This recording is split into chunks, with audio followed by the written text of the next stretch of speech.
Living with the Arrogant Queen from High School is Surprisingly Not Uncomfortable. Volume 3, by Miss Wanta Daziman, translated by Yuki Kitsuniko, audiobook by Masquerade at Masquerade Audiobooks. Chapter 1. The Queen on the Verge of a Contract. Upbeat music plays as customers enter the store. Overhead, a university promotion announcement loops through the speakers. Welcome.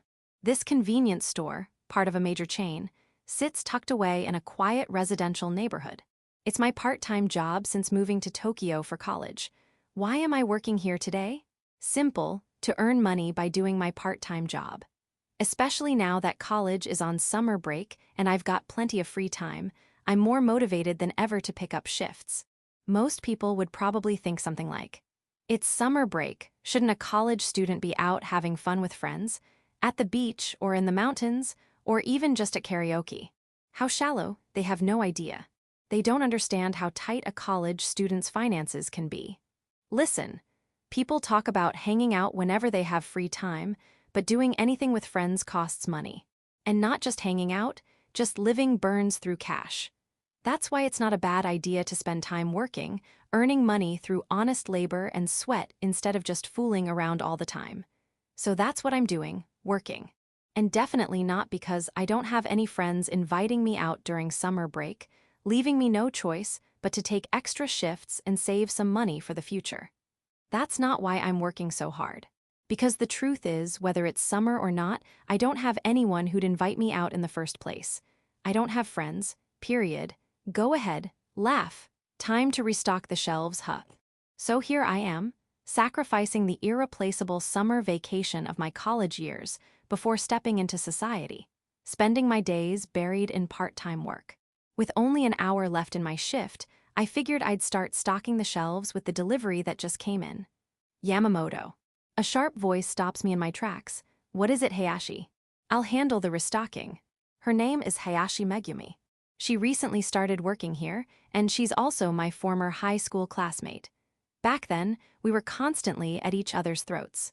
Most people would think, working a part-time job with someone you had a terrible relationship with in high school. Sounds awful, but honestly, I don't mind working with Hayashi. And that's not me putting on a brave face. Because yeah, we were at odds back in high school, but we're not nearly as combative now. More importantly, Yamamoto, why didn't you wake me up before you left for work? I had to be here 2 hours earlier than you. Besides, you were up late last night cackling at some videos. Exactly. And because I stayed up too late, I overslept this morning. Sounds like a personal problem. Okay, maybe we're not as hostile as we were, but we're still stubborn enough to argue even while on the job. That said, there is one thing that sets our current relationship apart from back then. Sorry, I didn't get to make breakfast. It's fine, just this once. That difference is, right now, we're living under the same roof. Back in high school, Hayashi was known for being intimidating. She was blunt, inconsiderate, and didn't care how others felt. People called her the Arrogant Queen, which, well, fits a little too well. And yet, despite our history, me being a gloomy introvert and her being her, we're living together.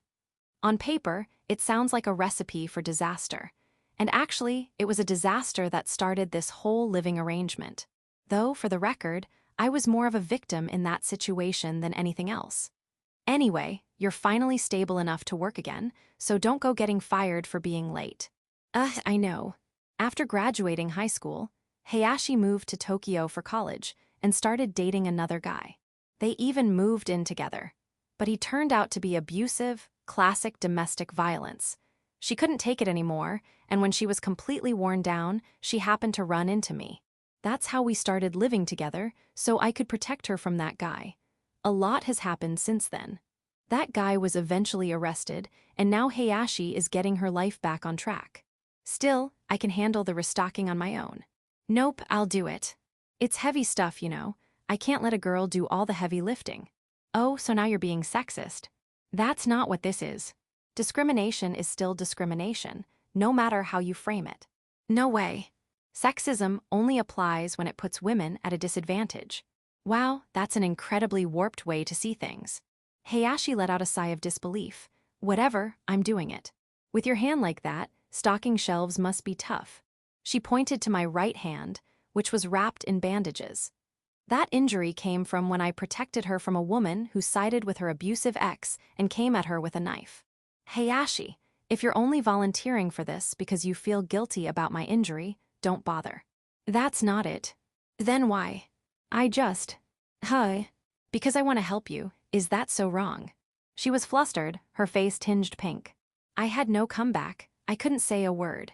As an introvert always trying to keep his distance from people, I'm weak to direct, emotional honesty like this. Let me know if you need help. I'll come over. Okay. With her head lowered, Hayashi quickly got to work. I watched from the register as she hummed while stocking the shelves. She really has changed. Back in high school, I never imagined we'd be this close. Honestly, I figured I'd never see her again after graduation. That's how little I thought of our connection. And yet, here we are. Is this what they call fate? Come to think of it, we ran into each other again at this very store. Back then, she came in as a customer. I didn't recognize her at first, dressed in sweats. I just thought, wow, she's pretty. She noticed me, came up to talk, we made small talk, and I found out about her situation. Then I offered her a place to stay. And now, here I am, realizing I'm actually enjoying this cohabitation that once felt like a disaster waiting to happen. Hey, Hayashi. Where should I wait for you after work? But this cohabitation with Hayashi, it's coming to an end. What are you talking about? Don't play dumb. Today's the day we're going to the real estate office. You're signing the lease, remember? Yeah. Seriously, you. Her ex-boyfriend, the one who beat her regularly, and the woman who sided with him and tried to stab her. Both of them have already been taken into custody by the police. There's no one left trying to hurt Hayashi. She no longer has any reason to stay hidden in my apartment. To move out, Hayashi started visiting real estate agencies. And just the other day, she even completed a viewing and decided on a new place. Today, after our shifts, the two of us were supposed to head to the agency and sign her lease. I completely forgot. Hayashi scratched her head, embarrassed. Section. The agency she was working with was located between the convenience store and our apartment. I'm back. Hayashi, who had started her shift 2 hours after mine, returned home. After work, we realized she hadn't brought her personal seal to the store, so we agreed to meet up at the apartment. Let's see, where did I put my seal again? You didn't seriously lose something that important, did you? She rummaged through a box of small items in the closet. The seal she had recovered from her ex's place just the other day wasn't turning up. Being bad with tech and direction is already enough to deal with. Yamamoto, did you just say something nasty about me? Why are you only quick to catch insults? You should really be this sharp in more situations. Whatever, where's that seal? Hurry up, we're gonna be late. I knew. Sticking her tongue out, Hayashi resumed her search. But no matter how long she looked, the seal wouldn't turn up. That's weird, I could have sworn it was here. You're sure you actually put it in there? Yeah, I kind of vaguely remember putting it there. Vaguely or clearly, which is it? Don't contradict yourself in the same breath. I'm pretty sure we got it back about 2 weeks ago, right? Yeah, I think so. And I remember putting it in this box right away, so I'm sure it was in here. Then, is it possible you used it afterward? You took it out for something and just forgot to put it back. Come on. No way. Really? Really? I haven't had a reason to use it since moving in. What about for the convenience store? F-way. Didn't you need it when you started working there? For the resume and paperwork. Oh. Hayashi started digging through the bag she usually carried. Before long, she pulled out the seal. Found it. Glad you did. How'd you figure it out, Yamamoto? Losing stuff usually comes from not putting things back where they belong. I just started from that assumption. Though honestly, I didn't think I'd be spot on. Make sure you return stuff to its place next time. I thought I was already doing that though. Then why was it in your bag? Well, I was just really tired that day. And it's exactly that kind of carelessness that leads to mistakes. Just being a little mindful goes a long way. Yamamoto, you sound like a nagging mother-in-law. Hey now that I can't let slide. HMPH. Don't pout, Hayashi, you definitely went too far. I did not. You did. Apologize. Apologize to the mother-in-laws of the world. To mother-in-laws. That's right. Sure, there are mother-in-laws out there who get a bad rep and pick on their daughters-in-law. But those are the exceptions. Most of them are just trying to get along. Mocking all of them is unforgivable, so apologize. You're way too passionate about mother-in-laws. After staring at me for a moment, Hayashi lowered her head. Sorry. Good. I'm sure the mother-in-laws will forgive you. They're probably not mad. I doubt they heard me. Can't argue with that. Seriously though, you say the weirdest things sometimes. My bad. It's fine. On second thought, it's not just sometimes. Fair. Still, I dunno, this was kind of fun. Her tone was quiet, like this would be the last conversation we'd ever have. We'd exchanged words like this every day since she moved in. Just simple teasing back and forth. And yet, hearing her say it like that, all soft and heavy, caught me off guard. Don't say that like you're on your deathbed. But still. But after that Hayashi fell silent. Still, I knew exactly what she wanted to say. But I'm moving out of this place soon. That's probably what her unspoken words were. Well, she wasn't wrong. Once Hayashi moves out, we wouldn't be talking as often or as casually as we do now. Aside from living together, we didn't really have any connection. Back in high school, we were so incompatible that we openly acknowledged being sworn enemies. Well, drop by sometimes. You sure? Yeah. Really? Don't make me say it again. It's rare, okay, for me to say something like this to someone else. My face felt a little warm. But if it was Hayashi, she'd understand just how out of character I was being right now. Back in high school, I was the kind of guy who preferred being alone, always had been. Thanks. Like a weight had lifted from her shoulders, Hayashi gave me a gentle smile. All right, let's go already. Embarrassed, I grabbed her hand and pulled her out of the house. On the walk to the real estate office, we hardly spoke a word. Hello. When we arrived, Hayashi greeted the staff. It was nearing sunset, and the office was quiet, with no other customers around. Oh, hello, Miss Hayashi. Mei-chan, sorry we're late. Tashiro Mei, the agent helping Hayashi find a new place, emerged from behind the counter. Over the course of the apartment search, she and Hayashi had grown quite familiar. She seemed to be about 5 years older than us, and in contrast to Hayashi's bold and unflinching personality, Mei had a gentle and slightly airheaded vibe. Hello to you too, Mr. Yamamoto. Hello. Hello, you could at least greet her properly. Hayashi shot me a cold look. What are you, my mom? I grumbled internally. Hello. I gave a slight bow. Hee hee. You two are as close as ever. No way, we're always bickering. But they say the more you fight, the closer you are, don't they? Yeah, but that definitely doesn't apply to us. Really? You think so? The two of them were clearly enjoying the chat. Actually, they'd been like this since the apartment viewing. The two of them really seemed to click. Come to think of it, Mei's personality reminds me of Kasahara, Hayashi's best friend. Then why are you still holding hands? Mei's comment froze us in place. Now that she mentioned it, I'd grabbed Hayashi's hand earlier, just to cut the conversation short because I was embarrassed, and we hadn't let go since. Wait, have we really been holding hands this whole time? Without a word, we instinctively let go. It's not like that.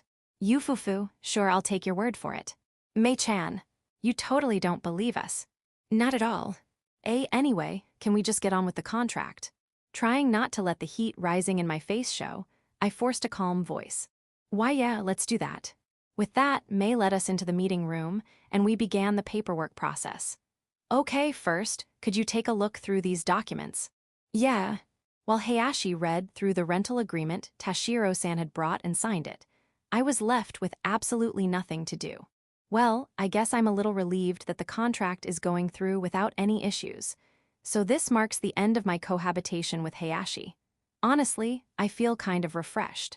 We were constantly fighting while living together, and to begin with, I'm the kind of guy who prefers being alone. Having someone else, especially a girl, constantly in my private space was nothing but stress. Seriously, Hayashi. Even when I was watching TV, she'd blast videos on the tablet I lent her. When she asked me what I wanted for dinner and I said, whatever's fine, she'd get mad. She set rules like 1 hour of cleaning per day. And she'd tease me for not having friends. I'll finally get some peace and quiet now. Once I help her finish moving out and she leaves the apartment, what should I do first? Maybe I'll order pizza for the first time in a while. Come to think of it, Hayashi mentioned the other day that she wanted to try that new pizza from the TV commercial. Then maybe next time, I'll buy that pizza she said she wanted and we can. And Hattie. What's so funny? Nothing. I was just thinking how I'd gotten so used to spending time with you, it started to feel normal. Not that I'd ever say that to your face, though. Well, with the job hunt and your certification studies and all, I know it won't be easy. But good luck. What's with the sudden encouragement? Nothing. You're so weird. Encouraging people doesn't suit you at all. You act like I'm some kind of heartless monster. I don't think that.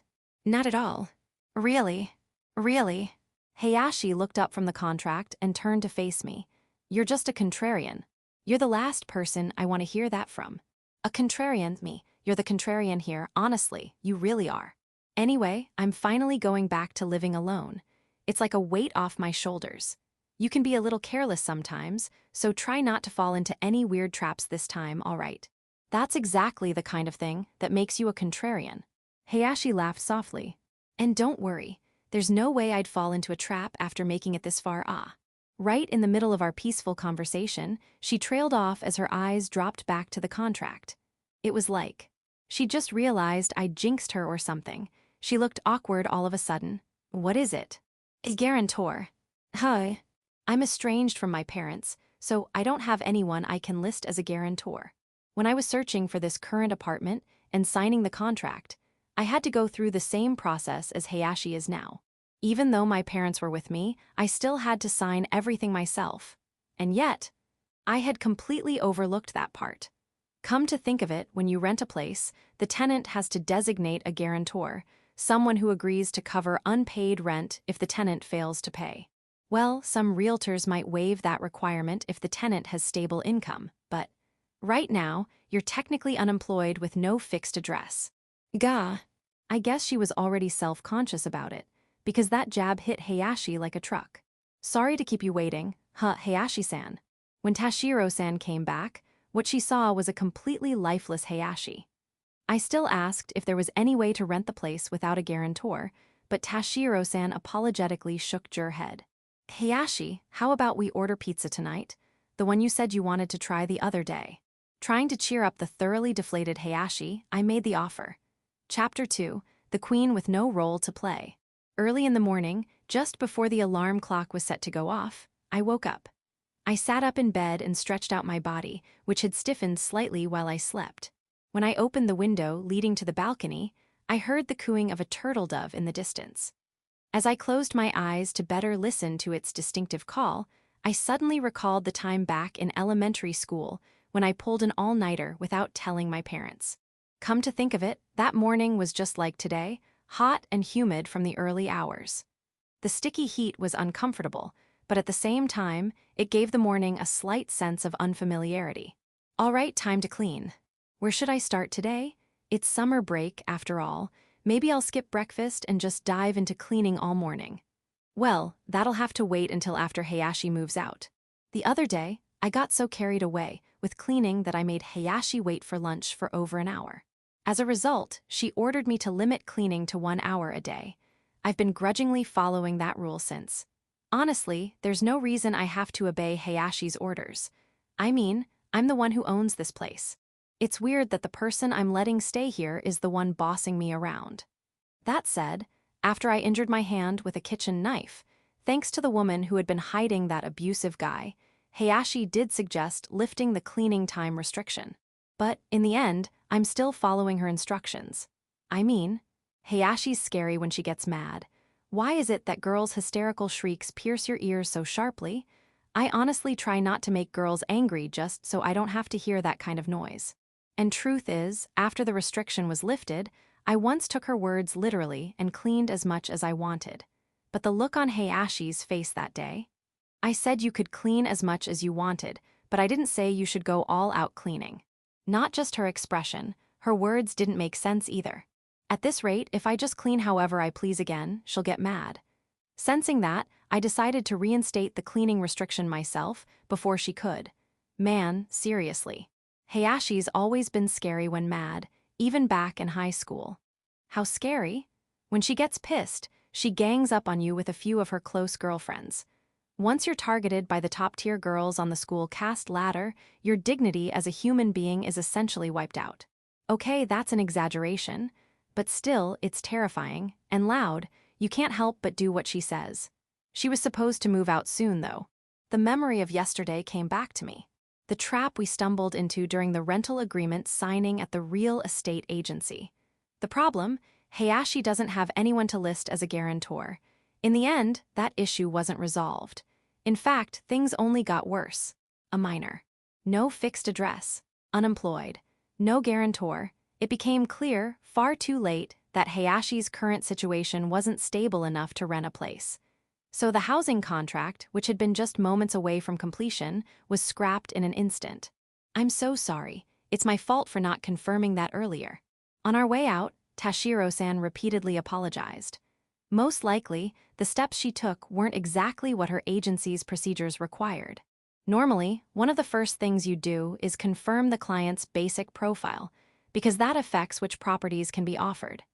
The fact that she skipped that step was probably due to her youth and inexperience. No, Mei-chan, I'm the one who should apologize. Despite the mess caused by Tashiro-san's inexperience, Hayashi never blamed her. Well, as much as I've said, in the end, it's Hayashi's situation that caused the problem, so maybe she didn't feel like taking it out on someone else. In any case, as a result of all this, Hayashi will be staying here a while longer. Which also means my cleaning time remains restricted to 1 hour a day. Look at her, sleeping so peacefully like she doesn't have a care in the world. Back in the living room, I glanced at Hayashi, asleep on the bed, and started feeling annoyed. Yamamoto, don't leave the cilantro. She mumbled in her sleep, I hate cilantro. I sighed and decided to get started with the cleaning. Given I only had an hour, I chose to focus on the bathroom today. Morning. Hey, morning. About an hour and a little more into cleaning, Hayashi finally woke up.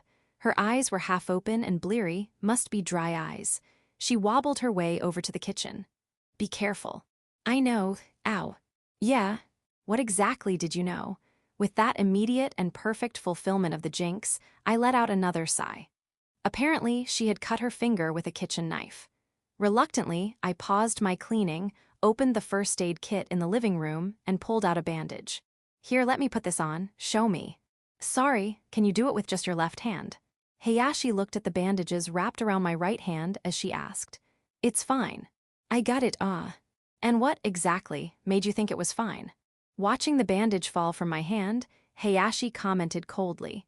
Seems like the pain had fully woken her up. That sharp tongue of hers was back in full force. I'll do it myself. Please do. Sorry. Don't apologize, it's annoying. Yeah. She looked a little exasperated, but soon started giggling softly. A calm atmosphere settled between us. Yamamoto, you've got work today too, right? Hayashi asked as she put on the bandage. Yeah. Geez, it's summer vacation. You should enjoy your youth a little more, don't you think? Youth, huh? Could you not react like you've never heard the word before? Come on, that's too much. Even I know what youth is, at least the word. So you've never felt it, huh? Youth is something you only recognize after it's past. Wow, you sound like some kind of youth philosopher. Even though you're totally wasting yours.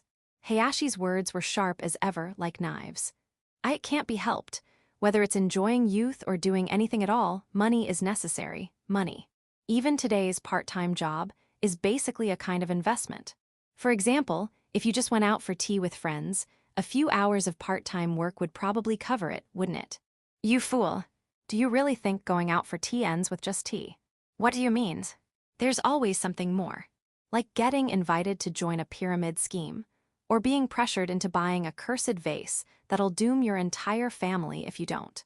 Pretty sure those aren't friends. Doubly, what did you say?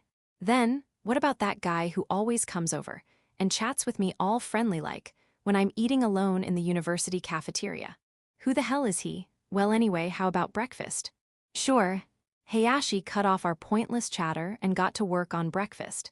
In just a few minutes, it was ready, and the two of us ate together. Well, I'm heading to work now. Okay, be careful.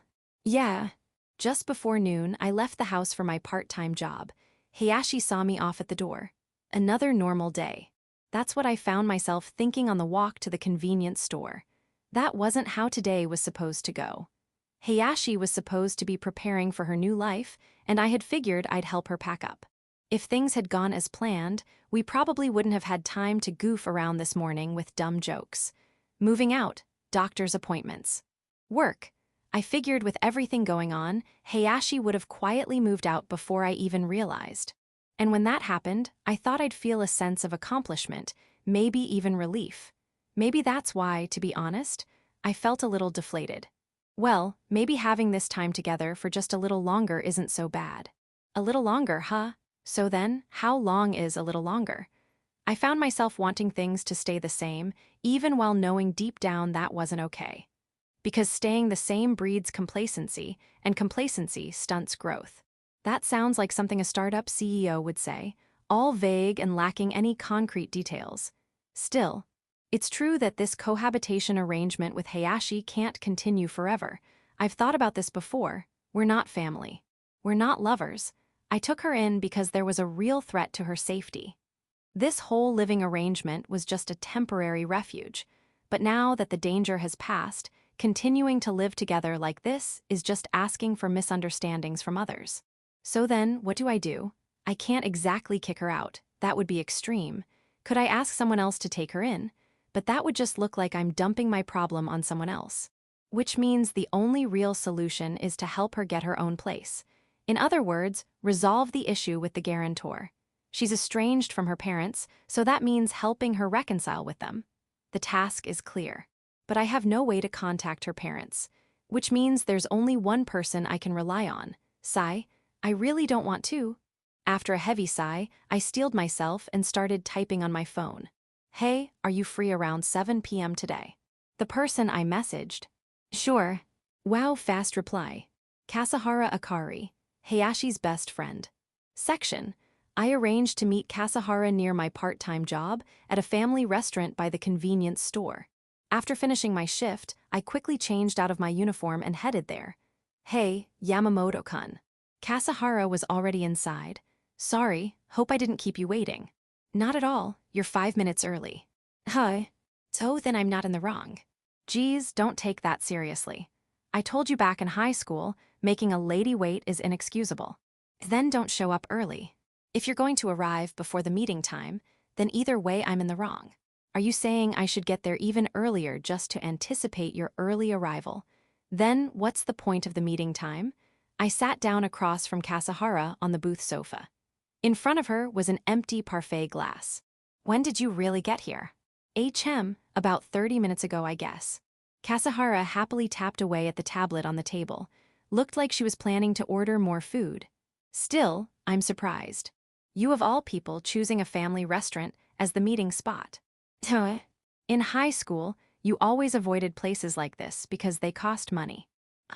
Well, I guess I see it now as a necessary expense to enjoy youth.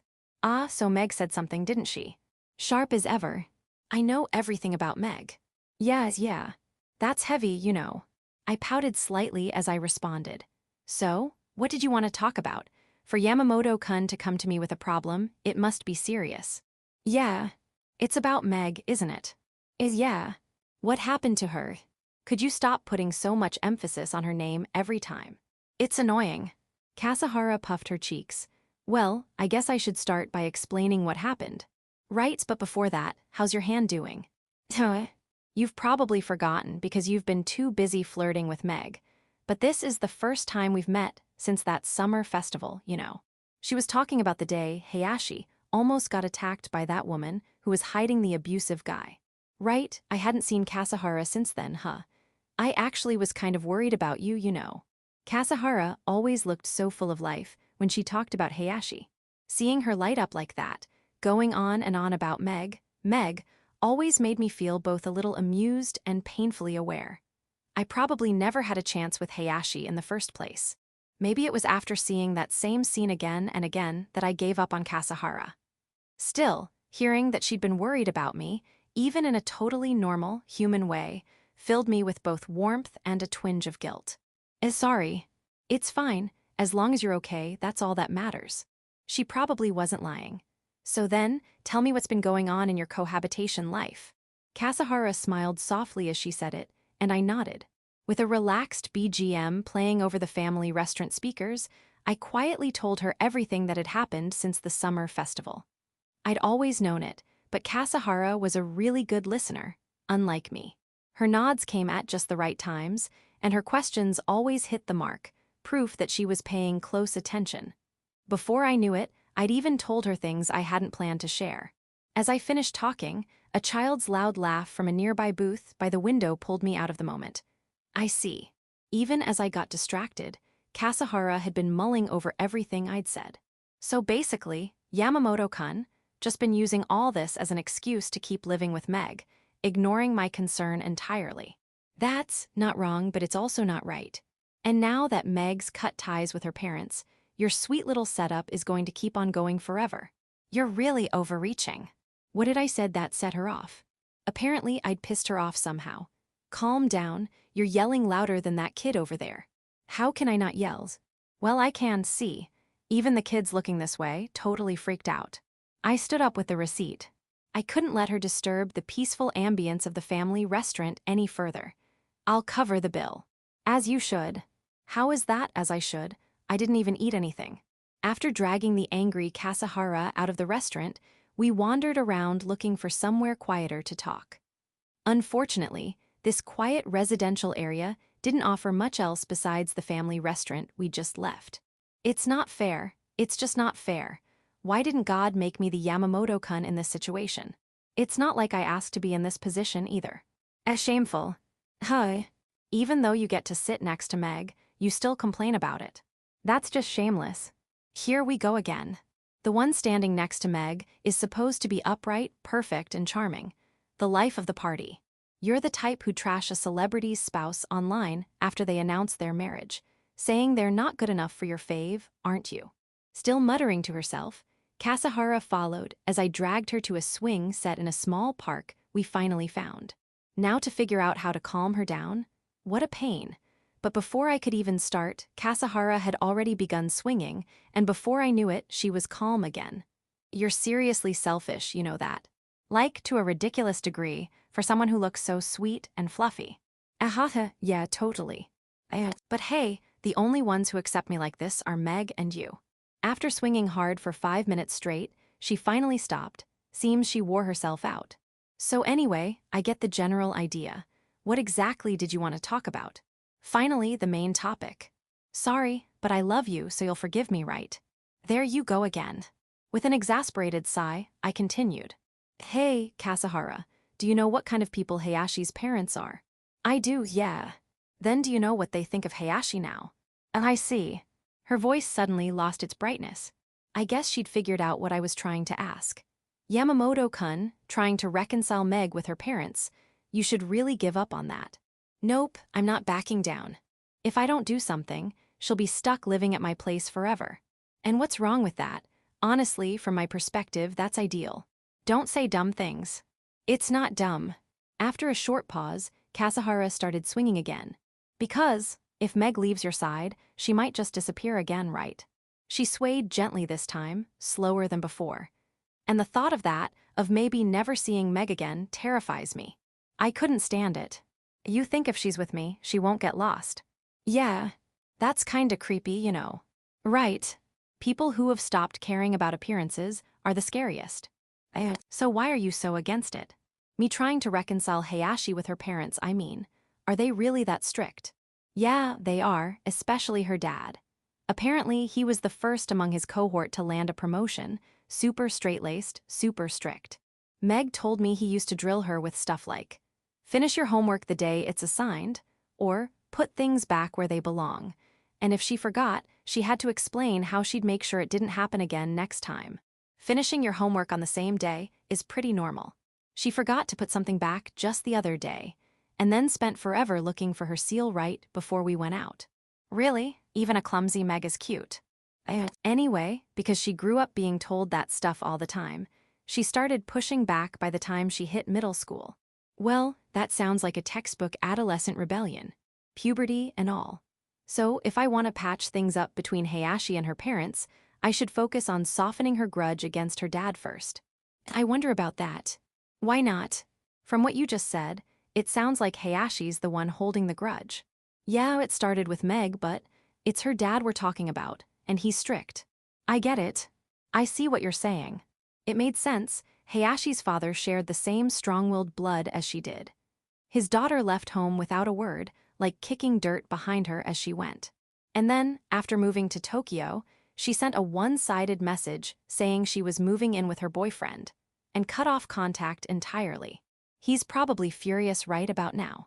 I pictured Hayashi's father, who must look a lot like her, with his face bright red, fuming and raging. Not that I actually knew what her parents looked like. Also, Yamamoto-kun, if you're the one who brings Meg back home, her dad's definitely going to get the wrong idea. Wrong idea. He'll think you're the bastard who seduced his daughter into shacking up. You're not wrong. Right. And the annoying part is, we are living together, and I am kind of a bastard. Still got that low self-esteem, huh, Yamamoto-kun? Think I'll get away with just a punch. He might not even let you near her ever again, just throw you out, no questions asked. Yeah, I can see that. Hayashi doesn't really listen when people talk, and if her dad's anything like her, I wouldn't be surprised. You're way too understanding sometimes, you know that. I take pride in being the world's most understanding man. Total lie. Oh, and Yamamoto-kun. Yeah, you can say whatever you want about Meg's dad, but I won't let you badmouth Meg, okay? Then stop badmouthing her dad too. I let out another exasperated sigh. Still, I see now.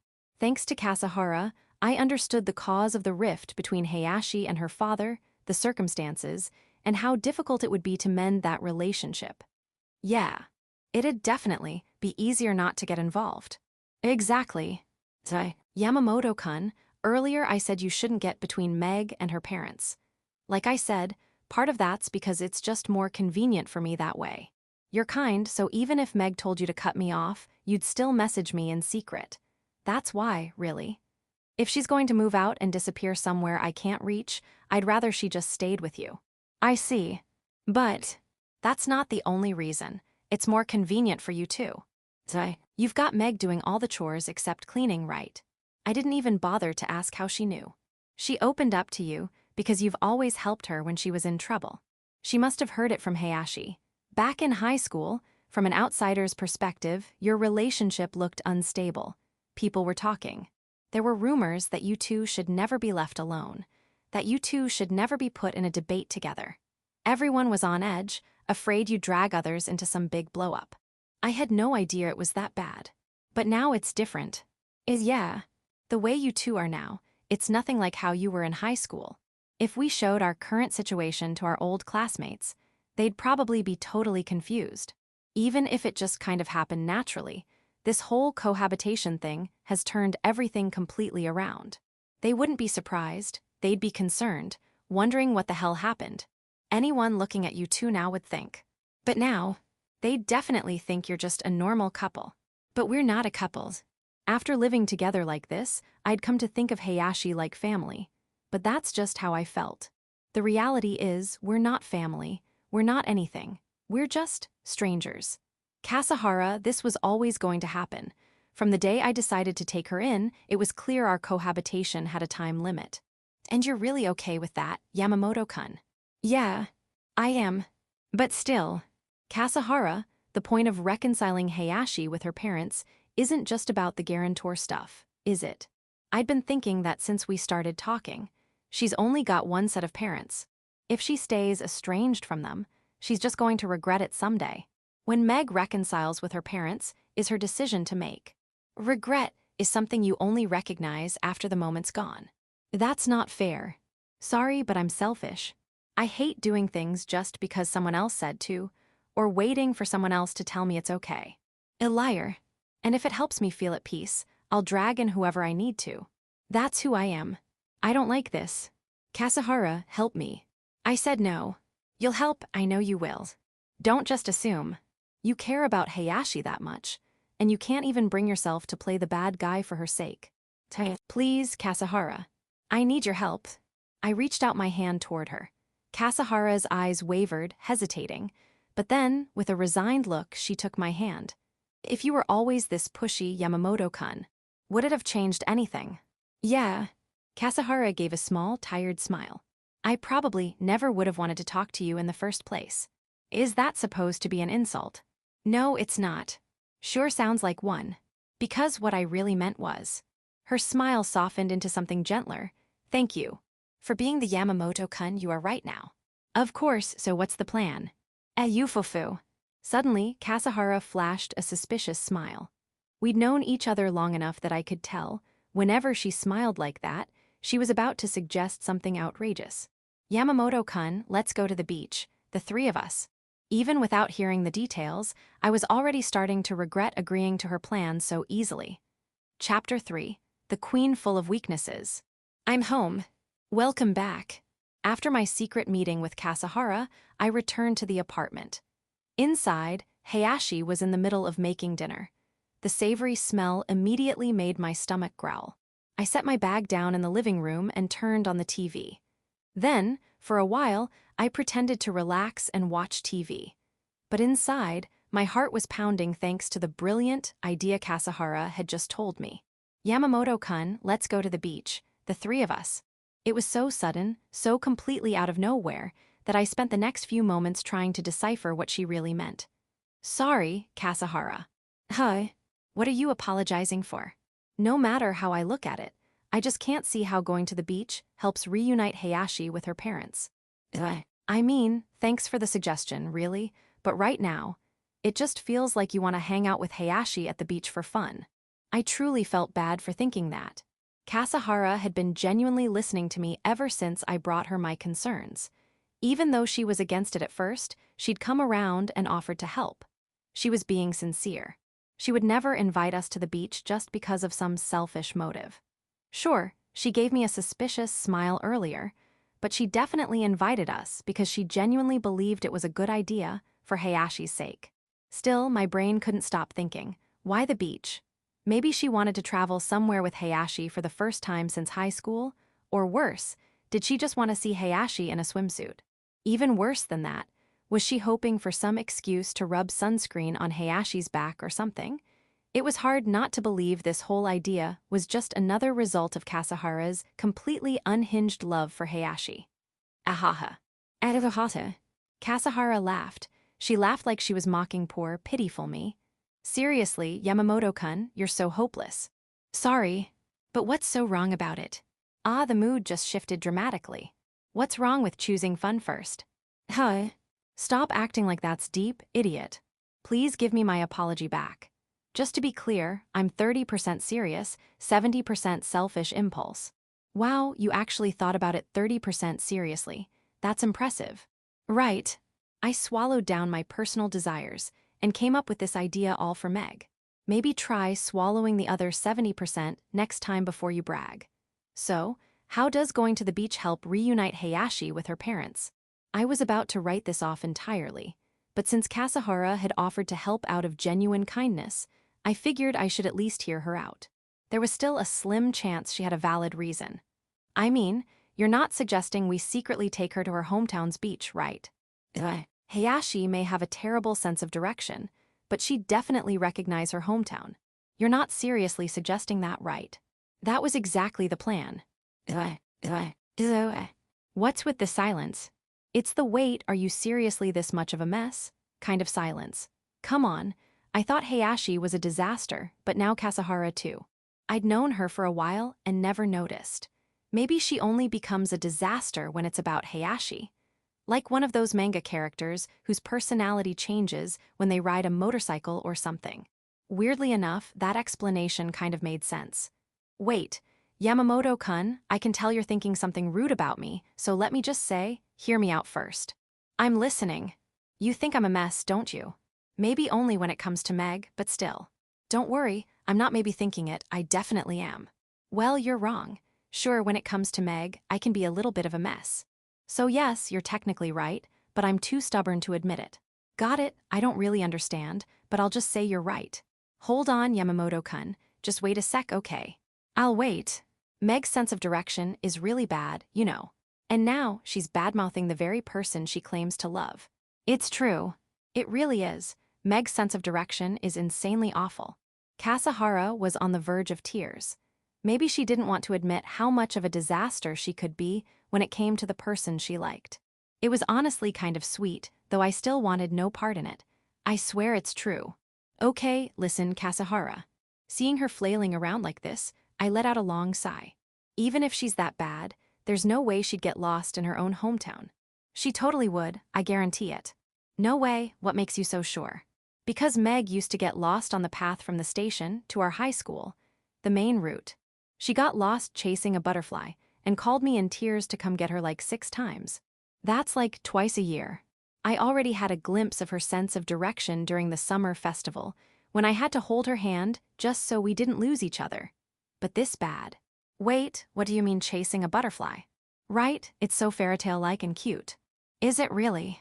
Even Meg being all whimsical is cute. Looks like she has no intention of actually listening to me. Meg has so many stories of getting lost. I could go on forever, you know. I'm good, I'm full, thanks. Okay, so first, there was the music room incident. Before music class, she told me she was going to the bathroom and said to go on ahead. So I went to the music room, but she never showed up. Even after class started. I thought she might be sick or something, but turns out she stayed in our classroom the whole time, just messing around on her phone. She should have been in class. Can't blame her. She didn't know where the music room was. Then look for it. She did, apparently, but she still couldn't find it, so she gave up. Don't give up. What the hell does she think music class is anyway? Right. But Meg's like that, it's cute, right? If you're not going to listen to me, why am I even here? Kasahara's eyes had gone completely glazed. I used to believe that worship and adoration were essentially the same thing, and looking at Kasahara now, I felt like I had solid proof. Was she trying to prove my theory by playing the clown? Even when she gets lost, Meg is adorable. No, that's not it. She's just a rabid Hayashi fangirl. For about 30 minutes, Kasahara bombarded me with every story she had about Hayashi getting lost. I was already done from the start, but she wouldn't let me escape, so I begrudgingly listened until she was satisfied. Okay, fine, I get it now. Hayashi's directional sense is seriously messed up. Really? I feel like I've barely scratched the surface. Tell it to her directly, not me. Ahaha, like I could ever tell Meg these things. You're the only one I could possibly talk to about this, Yamamoto-kun. Wow. I think this might be the least flattering you're special I've ever received. I let out another long sigh and continued. Still, for someone that hopeless with directions, she sure pulled off the queen bee act in high school pretty well. That's because I was always covering for her, obviously. If even you, her classmate, didn't know, then I did a damn good job. You can call me an idiot, but you're just as bad, you know that. Kasahara's level of hopelessness was worse than mine. So if she's that bad with directions, we could probably take her to her hometown beach without her realizing, right? She wouldn't notice at all, totally safe. But what if she sees a station name or something? Nah, she wouldn't recognize it. Totally safe. You sure? Yamamoto-kun, are you doubting my love for Meg? Honestly, for Meg's dignity, I kind of hope I am doubting it. But if Kasahara's this confident about it, she's probably right. In that case, we could take Hayashi back to her hometown without her knowing. And from there, we could just play it by ear and push her to go home. Especially since we'd have Kasahara on our side. When it came to Hayashi, Kasahara was a veteran. She'd calm Hayashi down even if she was furious and make her go home without too much fuss. So that means there's nothing else to worry about, right? Ah. Then it hit me, what?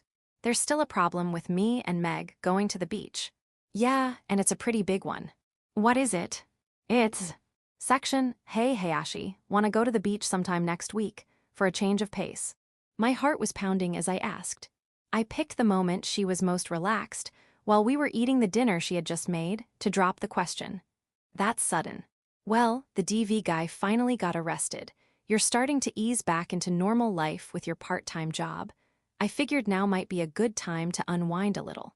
Yeah, I guess something like that wouldn't be bad. Right. But it's weird. Gulp. Since when does the youth-impaired Yamamoto invite someone like me to go to the beach? I don't recall being diagnosed with youth impairment, thanks. Still, you're not exactly out there living it up. You idiot. You don't need to be youth-impaired to fail at enjoying your youth. Sorry. Don't apologize. Maybe I can try being a little nicer to you from now on. Don't act like you're bestowing mercy on me. Damn it, this is throwing me off. I asked her to go to the beach with the most serious resolve of my life, and she just brushes it off like it's nothing. Do people not understand how much pressure it is for a socially inept guy like me to initiate fun? So beach trip, huh? Why yeah. Why are we circling back to this now? Your mood swings are wild. Seriously, though, you inviting me to the beach. Surprising.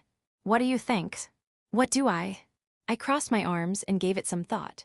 I have no idea. Why not? Because, think about it. Me suggesting something this insane, there's no way I can even explain it to myself. When people are hit with questions that are impossible to answer, their brains just kind of freeze. I learned that today. Wait, so you invited me to the beach without even knowing why? Hayashi looked completely baffled. Honestly, I couldn't blame her. Still, the beach, huh? I couldn't go last year because of exam prep. Yeah. But I went the year before, with Akari. Want to see a picture of her in a swimsuit? No thanks. Look at this one with the frills. Super cute, right? I said I'm good. Kasahara, Hayashi, neither of them ever listens to a word I say. I turned my eyes away from Hayashi's phone as best I could. For reference, she had managed to recover her high school photos and contacts after Kasahara gave her the ID and password to the cloud service she used when she changed phones. Honestly, this girl is completely dependent on Kasahara. You're blushing. You must really like Akari. No, it's not that. I just have zero tolerance for girls in swimsuits. You say that with way too much confidence for how pathetic it is. Hayashi looked exasperated. But well, judging from this mood, it seemed like she'd go along with the beach trip. If she agreed to go, the next step would be to trick her into going home. After that, we'd probably have to deal with the inevitable clash between her and her parents, but at least the biggest hurdle would be cleared. I wonder how much the beach trip will cost. But then, a shadow fell across that glimmer of hope. Just like every time money came up, Hayashi started hesitating. That reminded me of the conversation I had with Kasahara earlier. What? There's still a problem with Meg and me going to the beach. Yeah, and it's a pretty serious one. What is it? I took a breath before answering. She's broke. A minor, no fixed address, unemployed. Hayashi had been financially strapped ever since moving in with me, even since she'd been living with that DV guy. She turned down tons of invitations, always citing money issues. I'll pay. Think of it like a little recovery trip. No. To be honest, I knew she'd say no, she always had. No matter how many times I offered to pay, Hayashi had always stubbornly refused. Figures, is this a dead end? All right then. I'll lend you the money. Just pay me back after you get your first paycheck. You sure your hand's okay? My hand, I looked down at my bandaged right hand. Yeah, going to the beach while still injured didn't sound smart, but I wasn't worried. If everything goes as scheduled, I'm getting the stitches out early next week. I'll be fine. According to the doctor, the wound should heal in about 2 weeks. It had nearly been that long, and my recovery was going smoothly. The doctor had already given me the all-clear for next week's removal. In that case, it's perfect. Let's go to the beach to celebrate my recovery. I see, if it's for that then. What? Well, for a second, I thought going to the beach might actually be nice. But now that I think about it, maybe not. Doubly, what do you mean? Hayashi doesn't want to go to the beach. Aren't party girls supposed to want to go year-round? I thought they were born to vibe at the beach. Well, I mean, it's a lot better now, but the bruises are still there, you know. Right, I hadn't even considered that. The bruises she got from the DV guy. Wearing a swimsuit meant showing skin, and no girl would want to reveal a body marked with bruises. But don't get the wrong idea, okay? It's not that I'm embarrassed to show my bruises. Really? Yeah, I mean, who cares how other people see me, right? I care, a lot. Don't lie, you act like someone who's practically immune to public opinion. What kind of mental strength is that? Then why bring up the bruises? After I asked, I worried it might have been too insensitive, but Hayashi didn't seem fazed, so I let it go. Because, if a girl has visible bruises while out with a guy, people are bound to assume the worst. Wait, what? About you. For a moment, my brain went completely blank. Me, why am I being brought into this? You might get reported. I mean, you do have that villain face. Don't judge me by my face. I'd prefer not to have someone I like end up arrested. He already was, I almost said, but held back. That would have crossed a line. Go ahead, say it. Someone already has been arrested. I almost said it. Wait, you were serious. If you're joking about this now, your mental toughness is next level. Still, I really wouldn't like it if people misunderstood you. after everything you've done for me. Thanks, I guess. Which is why I think going to the beach, just the two of us, is a no-go for now.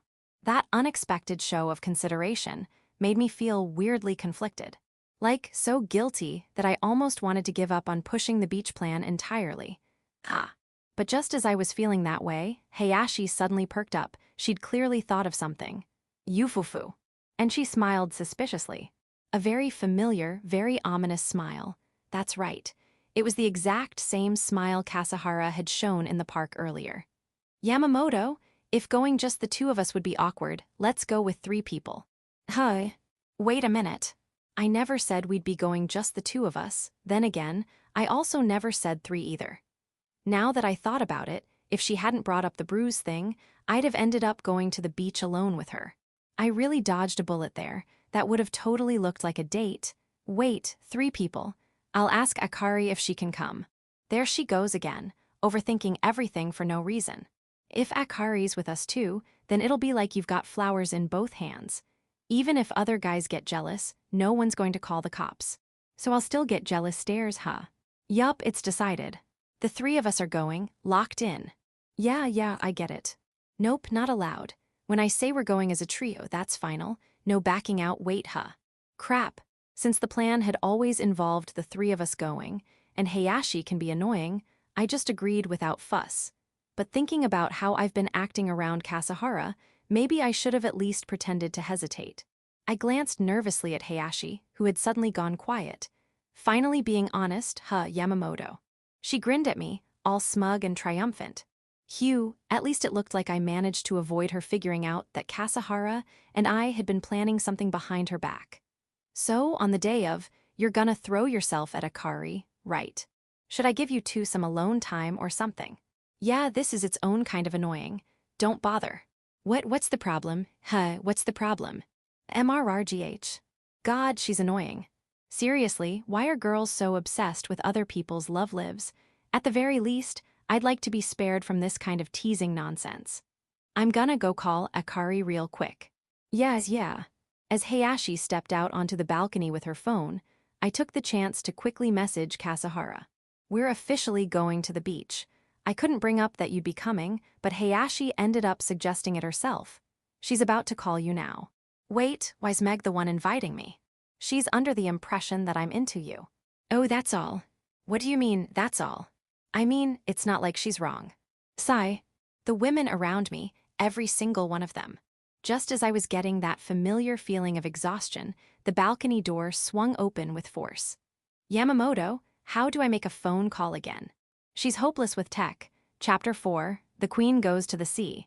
We left the house while the sky was still pale with early dawn. At the request of the 2 girls, who wanted to spend as much time at the beach as possible, we were taking the first train out. So sleepy. Which is why I suggested we leave around noon instead. Before we met up with Kasahara, I mumbled this toward Hayashi, who was dozing off in the seat next to mine on the train, but it didn't seem like she heard a word. With Hayashi fully departed to dreamland, I pulled out my phone and scrolled through the news. You guys out of the house yet? A message popped up from Kasahara. Yeah. By the way, I heard your stitches came out fine. Congrats. Thanks. Usually when someone's been worried about you, you text them first, you know. Sorry I made you worry, that kind of thing. She followed up with an angry emoji sticker. Meg awake yet? Yeah. Sleeping next to me right now. Send me a pic of her sleeping face. I left Kasahara on read and returned to scrolling the news. Man, yen's falling again. Keeping up with current events is essential, especially for someone about to enter society and spread their wings globally. The fact she was messaging me like this meant Kasahara was already awake and likely on her way to the terminal station. Most likely, she was just checking in to make sure we'd gotten out of the house as planned. Send the picture. My phone buzzed nonstop. Kasahara, you were just checking in on us, weren't you? Not falling victim to your desires again. At the terminal station, normally swarmed with office workers on a weekday morning, the crowd was surprisingly thin. Surrounded by a quiet, out-of-place sort of scene, it finally hit me, we're really going on a trip. Morning, you two. Yo, Kasahara. We successfully met up with Kasahara at the terminal station. Meg looks half asleep. She's actually fully asleep. Hayashi was sleeping while standing up. I dragged her all the way here, but man, that's some skill. Meg's never been a morning person. Same at home. Really? That's adorable. She said this while snapping photos of Hayashi. All right, shall we get going? Yeah. From the underground level of the terminal station, we rode the escalator up and boarded the train that arrived shortly after. Though it wasn't an express or limited train, it had a green car attached. Figuring we might as well splurge, we tapped our IC cards and headed to the upper floor of the two-story green car. Sorry I stole the seat next to Meg. No worries, being alone is easier anyway. If you're sleepy too, Yamamoto-kun, you should get some rest. I'll wake you when we get there. Don't be ridiculous. It's a long ride. I'm not wasting it by sleeping through the scenery. Nothing wrong with that, though. Ignoring Kasahara's dull response, I turned to the window and enjoyed the passing view alone. The route we were on cut through skyscraper-filled cities, crossed a major river that spanned 3 prefectures, and even ran along the coast. A perfect line for sightseeing. While nibbling on snacks I'd picked up at the convenience store, I eagerly waited for departure. Yamamoto-kun. What? That snack looks good. Want some? She didn't say it directly, but she was definitely hinting. Share it with Hayashi when she wakes up. Thanks, I'll just take 40% then. Why 40% and not half? I didn't ask. It was probably her love for Hayashi showing again. Soon, the train pulled out of the station. City skyscrapers, a major river, a landmark tower in the neighboring prefecture. As I soaked in the variety of scenery, the train steadily carried us toward our destination. Phew-ah-ha. Where are we? About 2 hours into the ride, Hayashi finally woke up. At some point, the train had briefly been packed, but now there were only a handful of passengers left. Good timing. We're about to transfer. Oh right, we're going to the beach. That's what you remembered. Hey, Akari's asleep. Over the course of the ride, Kasahara had fallen asleep too, her head resting against Hayashi's shoulder. Yeah. Why don't you have a snack? You're too thoughtful. Maybe because she'd skipped breakfast, Hayashi was munching on the snacks with enthusiasm. How much longer until we get there? About an hour. Really? Did I sleep a lot? Yeah. That's what you get for staying up late. Yeah, sorry. Just an empty apology, but whatever. It's a beach day. I'll let it slide. Especially since we did trick her into coming after all. The train now ran alongside the main highway used for the New Year's marathon. It passed through a residential area and pulled into a major station that also served the bullet train. Even so, not many new passengers boarded. Soon after, the train departed again. Skirting the hills and cutting past a small fishing port, it began climbing up along the coastline. Whoa, it's so pretty. Gah. Sitting by the seaside window, I let out a weird sound as someone suddenly squished into me. Soft, it was Hayashi. She had leaned over in excitement when she saw the sparkling horizon through the window, inadvertently pressing into me. Hey, don't shout so loud. There are still other passengers.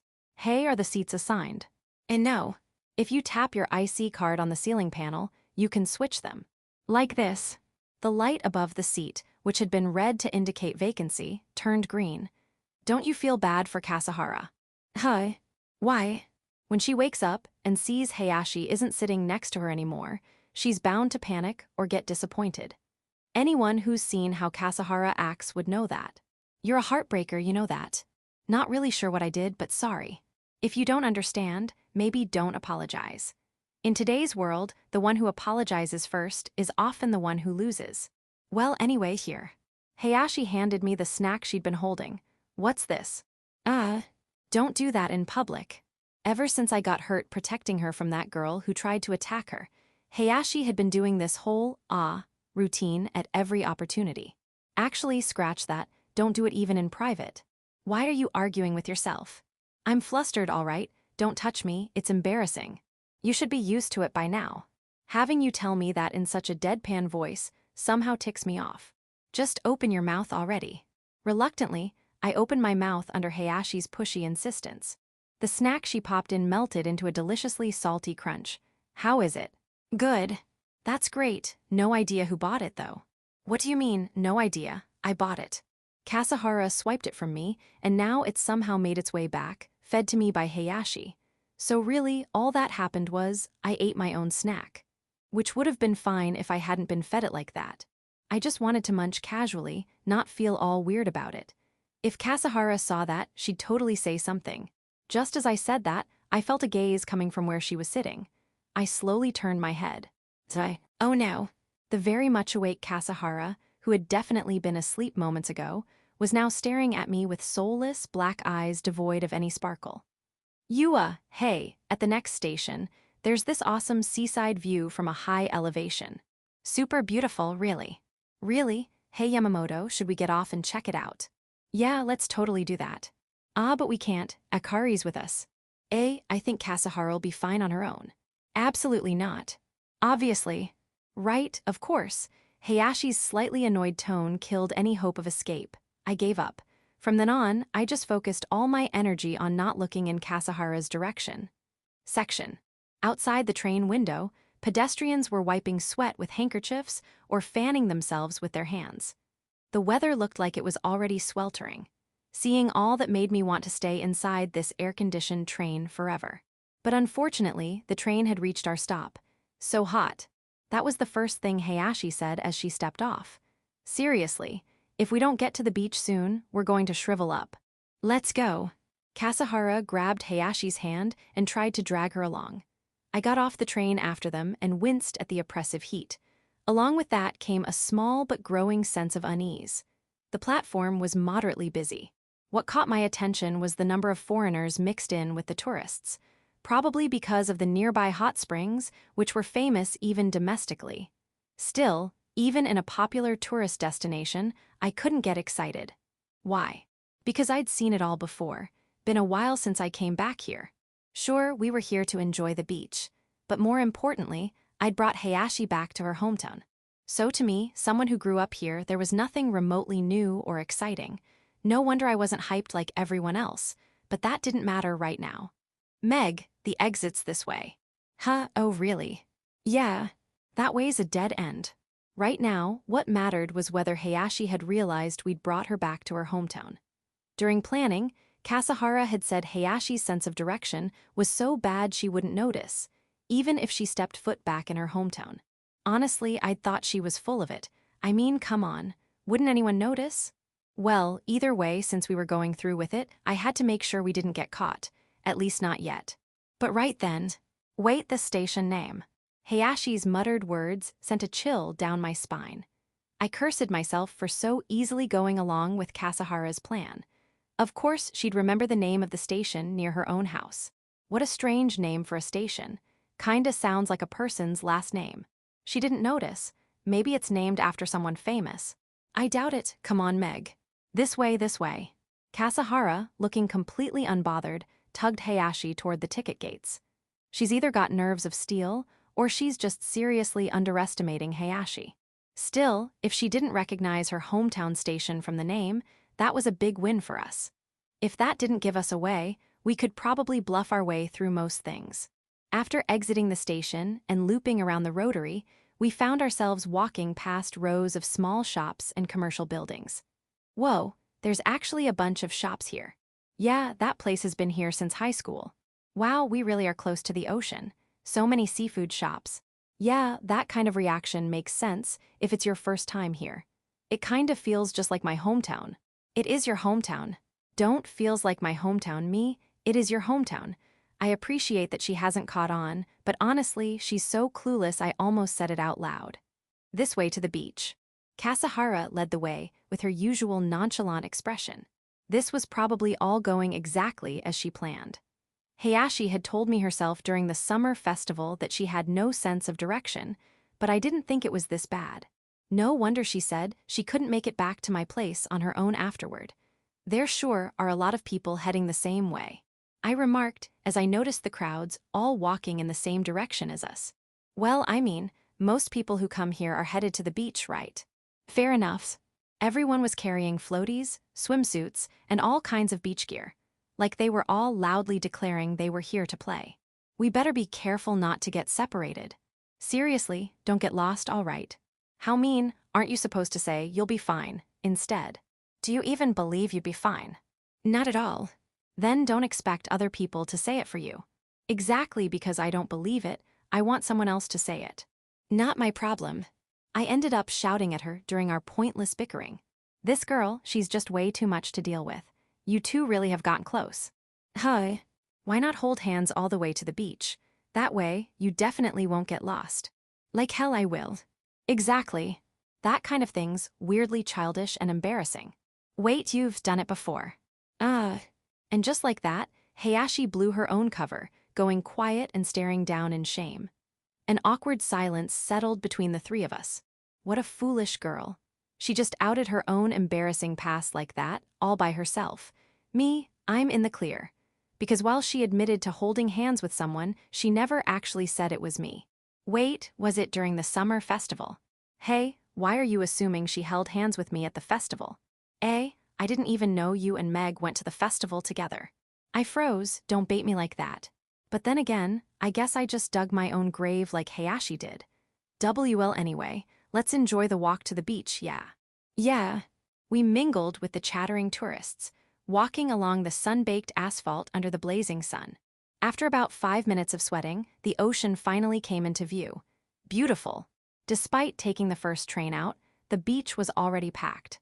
Beyond the rows of parasols and tents, we could just barely see the shimmering waves of the blue sea. So many people.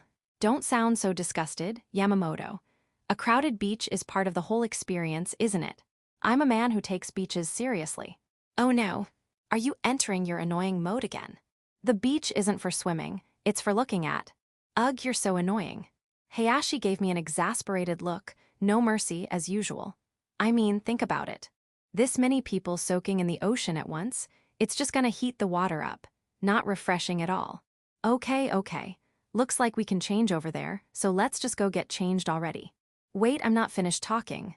Yes, you can finish later. Actually, now that I think about it, there's no need for you to waste your time listening. Oh, really? Yeah. It was all pretty pointless anyway. Figured as much. You two really have become good friends. Kasahara smiled as she said it, but somehow, I felt like that wasn't quite right. It's not that we've grown closer exactly. It's more like we've learned how to deal with each other. Like we both understand the dumb things that get the other worked up. Anyway, I'll probably finish changing before you two, so I'll go ahead and rent a parasol and get everything set up before we hit the water. Thanks. Oh, and Yamamoto-kun. What now, Kasahara? If you see a cute girl out there, don't go chasing after her, okay? Why would I? I'd get arrested. Wouldn't be so sure. Grinning mischievously, Kasahara led Hayashi toward the changing rooms near the beach huts. I let out a deep sigh and headed for the men's changing area. I was done in just 3 minutes. Just in case, I went back to where we'd split up to check if the girls were done. But nope, still not back. Guess I'll start setting up like I said. Hot as hell. Back on the beach, I felt the heat not only from above but also from the sand beneath, practically cooking me from both sides. Better get this over with. Wiping sweat from my brow, I got to work. I used the shovel I brought to dig a hole and planted the parasol's pole deep into the ground. Once it was stable, I laid out the blue tarp underneath. I pulled out some barley tea from the cooler and poured it into a paper cup. Sipping slowly, I waited for the girls to return. They're taking forever. Hayashi, my current housemate, likes to say that girls always take a long time to get ready. Seems like that applies to the beach too. Every time I learn something new about how much of a hassle it is to be a girl, I feel grateful I was born a guy. Come to think of it, this might be my first time going to the beach with other people. Now that I thought about it, I'd never actually been on a beach trip with friends before. Probably because I'm someone who lives under the I don't have many friends premise. No, the reason I'd never been to the beach with friends wasn't just because I didn't have any. For me, the beach wasn't a place for summer, it was for winter. Sure, most people would probably say what's the point of going to the beach in winter? It's just cold, but they'd be wrong. The rough waves blurring the horizon, the deafening gusts of wind, the sand whipped up and carried by the air. In the midst of all that, standing on the beach squinting so the sand wouldn't get in my eyes, just staring out at the sea. It wasn't exactly peaceful, but I loved that time. It reminded me how small I was, and somehow, that made me feel calm. This beach today is a solid 0, because there are people here. A beach with people is no beach at all. Spouting such heavily biased nonsense, I stuck my chest out for some reason, proud of myself. Excuse me, are you here alone? A voice called out to me from behind as I stood there exuding suspicious loner vibes. Crap. Do I look like a weirdo? I mean, I am one, so this is going to be hard to explain. I turned around, and standing there was a girl I didn't recognize, dressed in a black swimsuit. Do I know you? Oh, I'm sorry. I was just about to set up a parasol before my friends arrive, but I wasn't sure how to do it. I see. So if it's not too much trouble, could you maybe show me how? If that's all, I can just set it up for you. Really?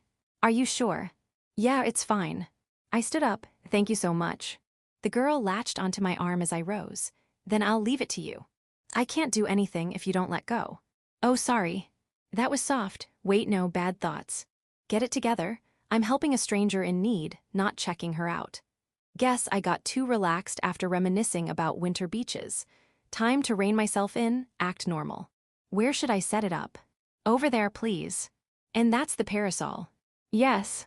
Surrounded by cheerful voices from all directions, I picked up the designated parasol and started digging into the sand with a shovel. So, where are you from? I'm here from Tokyo with some friends. You're asking me that just because I'm helping with a parasol? Wait, is she an extrovert? No, it's obvious. Someone who comes to the beach with friends has to be an extrovert. I'm from Tokyo too. Oh really? What area? Oh, sorry, that was just curiosity. You don't have to answer if you don't want to. Right. By the way, do you work out? I did back in high school. Oh, were you in a sports club? And no, I wasn't into the whole flirty vibe. I get that. You want to take it seriously, but everyone else is just there to goof off. Yeah, pretty much. Right. Exactly. And then they'd leave me out and go to parties or whatever. So I just quit. Wait, did I just say something weird again? The air got awkward real fast. I started digging faster, like I could tunnel all the way to Brazil. Not that I actually could. All done. I wanted to get out of there as fast as possible out of sheer embarrassment, but, if it's all right with you, would you and your friends like to hang out with us today? She said that, You're funny. I think it'd be fun. Even though I completely bombed that last conversation. Wait, am I being hit on? No, technically this would be a reverse pickup, wouldn't it? Sorry. I've got plans later. Oh, like beach plans. Wait, how did you know? Because I'm actually joining you. That's a coincidence. What the hell am I saying? That's not a coincidence. This is the first time I've ever been hit on, and my brain is melting down. Really sorry, maybe another time. Come on, I bet it'll be fun. Her voice turned syrupy sweet as she clung to my arm again. That softness pressing into me, definitely intentional. She knows I'm flustered and she's doing it on purpose. She's bad news, this one. See, come on, seriously, this is a bit much. Just for a bit, okay. Just a little. Hey, you got some business with my guy. A deep, intimidating voice rang out behind us. Still stuck in the girl's grip, I turned and there she was. Hayashi. I was saved, relief washed over me. Oh, so your friend's a girl. What, you've never seen a guy with a female friend before? Honestly, Hayashi was a huge relief in times like this. After all, in high school she was called the queen. Are you two like together or something? Wrong, I said we're just friends. What a cold tone. So what's it to you? My apologies. With a flapping sound of her sandals, the woman ran off somewhere. Oh, the parasol. The parasol left stuck in the sand somehow gave off a forlorn air. What's with that? Getting all lovey-dovey. Hayashi's voice was still icy. Seems she was mad at me too. I could have let her stay mad, but her baseless accusation was too much even for me. I had to say something. I wasn't getting all lovey-dovey. I was just being polite and gentlemanly. Gentlemanly, you. In just swim trunks. Is it forbidden for a gentleman to walk around in swim trunks? If we followed Hayashi's logic, then British gentlemen would never be allowed to wear swim trunks. Becoming a British gentleman sounds riskier than becoming a rubber man who can't swim. Which is the greater trade-off, I wonder? I saw the whole thing. She could have set up her own parasol. When you see someone in trouble, it's normal to help them. It's that helpful nature of yours that always gets you into messes later. That's not true. Of course it is. Just look at me. Okay, she had a point. Taking Hayashi in had definitely led to a string of complications. Damn it, Hayashi. Way to bring up an example that's hard to argue with. Sorry. I was wrong. Out of arguments, I begrudgingly admitted fault. Believe it or not, I'm the kind of guy who can own up to his mistakes and apologize, a rare breed these days. Why won't you argue back? But instead of being satisfied, Hayashi seemed a little down. If you're gonna get hurt, don't use yourself as the example. I'll keep that in mind next time. What's with all the fuss? Oh great, here comes more trouble. Akari, Yamamoto got hit on by some random girl. Hayashi was back to her fiery self. What? Kasahara looked genuinely shocked. Thought so. Wait, maybe not that surprised after all. Was the girl cute? She was cute. Yamamoto-kun was flustered. Totally flustered. Was he all shifty-eyed? Super shifty. Then Yamamoto-kun's in the wrong. I knew it. Hold on. Can I at least defend myself a little? Meg, does Yamamoto-kun deserve a chance to explain? Nope. Seriously. Akari, you're not going to take my side either. Wait a second, when did I say I don't believe in you? Yamamoto-kun, you're at fault here. Does my opinion matter at all? Nope, doesn't matter. I don't get the details, but if Meg says so, then it must be true. You two seriously lose IQ points when it comes to each other. I get the feeling if I told one of them that unless the other bought this cursed vase, they'd both be doomed. They'd buy it no matter how expensive it was. Well, can't be helped. I give up. I was up against the wrong people. Anyway, Yamamoto-kun, don't you have something to say to us? Hi. Kasahara's question made me tilt my head in confusion. Something to say to both of them. What could it be? Oh, was I supposed to get on my knees and apologize? Apologize for ruining their vacation vibes? Kasahara was smiling silently. Her look said, what you're thinking right now is way off the mark. What? If that's the case, then I've really got nothing to say to them. Or so I thought, until I glanced away from Kasahara and unintentionally took a good look at both of them. And then it hit me. My face flushed hot. Not from the blazing sun or the heat radiating from the sand. Why, you look good. What does? I couldn't meet Kasahara's smug grin. Why your swimsuits? I mumbled in a trembling voice and turned my gaze toward the ocean. Earlier, Hayashi said I'd been all shifty-eyed when that woman was hitting on me. But right now, my eyes were darting around even more while facing these two. I couldn't look at them. No, I didn't want to look at them. I was sure they were both smirking at my reaction. Laughing at how flustered I was, I knew it. That's just how they are. They've teased me plenty of times before, I knew it. Yamamoto-kun, look this way. Kasahara prompted me gently. Would ignoring her now make things worse? Probably. At this point, anything I did was a losing move. I was one step from checkmate. Still, I pulled myself together and lifted my head with a strained expression.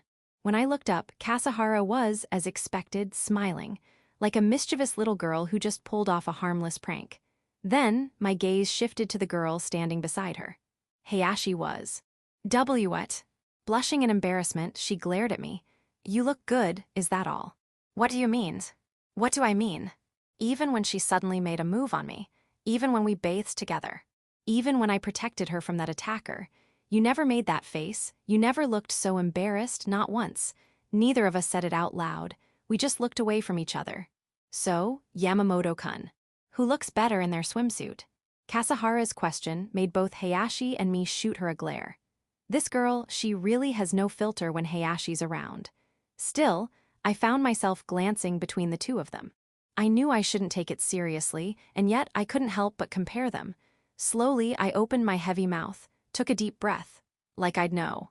In the end, all I could do was dodge the question. I'd hit my limit. Come on, let's just go have some fun already.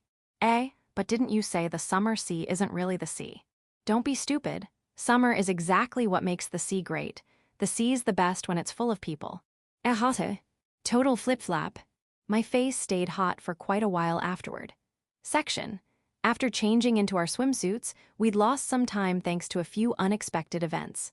So we decided to grab an early lunch before the beach cafe got too crowded. Excuse me, 3 yakisobas. I left the girls to grab seats while I waited at the counter. The savory smell rising off the griddle was enough to make anyone hungry. Hey, ladies, where you from? Home. When I found the girls, they were already being hit on by some burly, tanned guys. but thanks to Hayashi's ice-cold reply, they gave up and walked away, defeated. "Oh, Yamamoto-kun, over here." Kasahara spotted me and waved. "Took you long enough. We almost got swarmed by weirdos. Pretty sure it's not my fault they hit on you two. It's yours for being cute." I said it with a sigh. Hayashi blushed and looked away. "Seriously, everything always ends up being my fault. Here, yakisoba." That was Hayashi's version of thanks. "Thank you." Kasahara's was just normal. We dug in. It didn't take long for Hayashi and me to polish off our yakisoba. "Hey, Yamamoto, that enough for you?" "I mean, that portion was just right for me and Akari. Isn't it kinda small for a guy?" "Nah, I'm good." "Really?" "Yeah. Why don't you go get something else?" I said I'm fine. They have ramen too, you know. "I'm fine." "Okay then, I'll go buy something for you." "You're not my mom."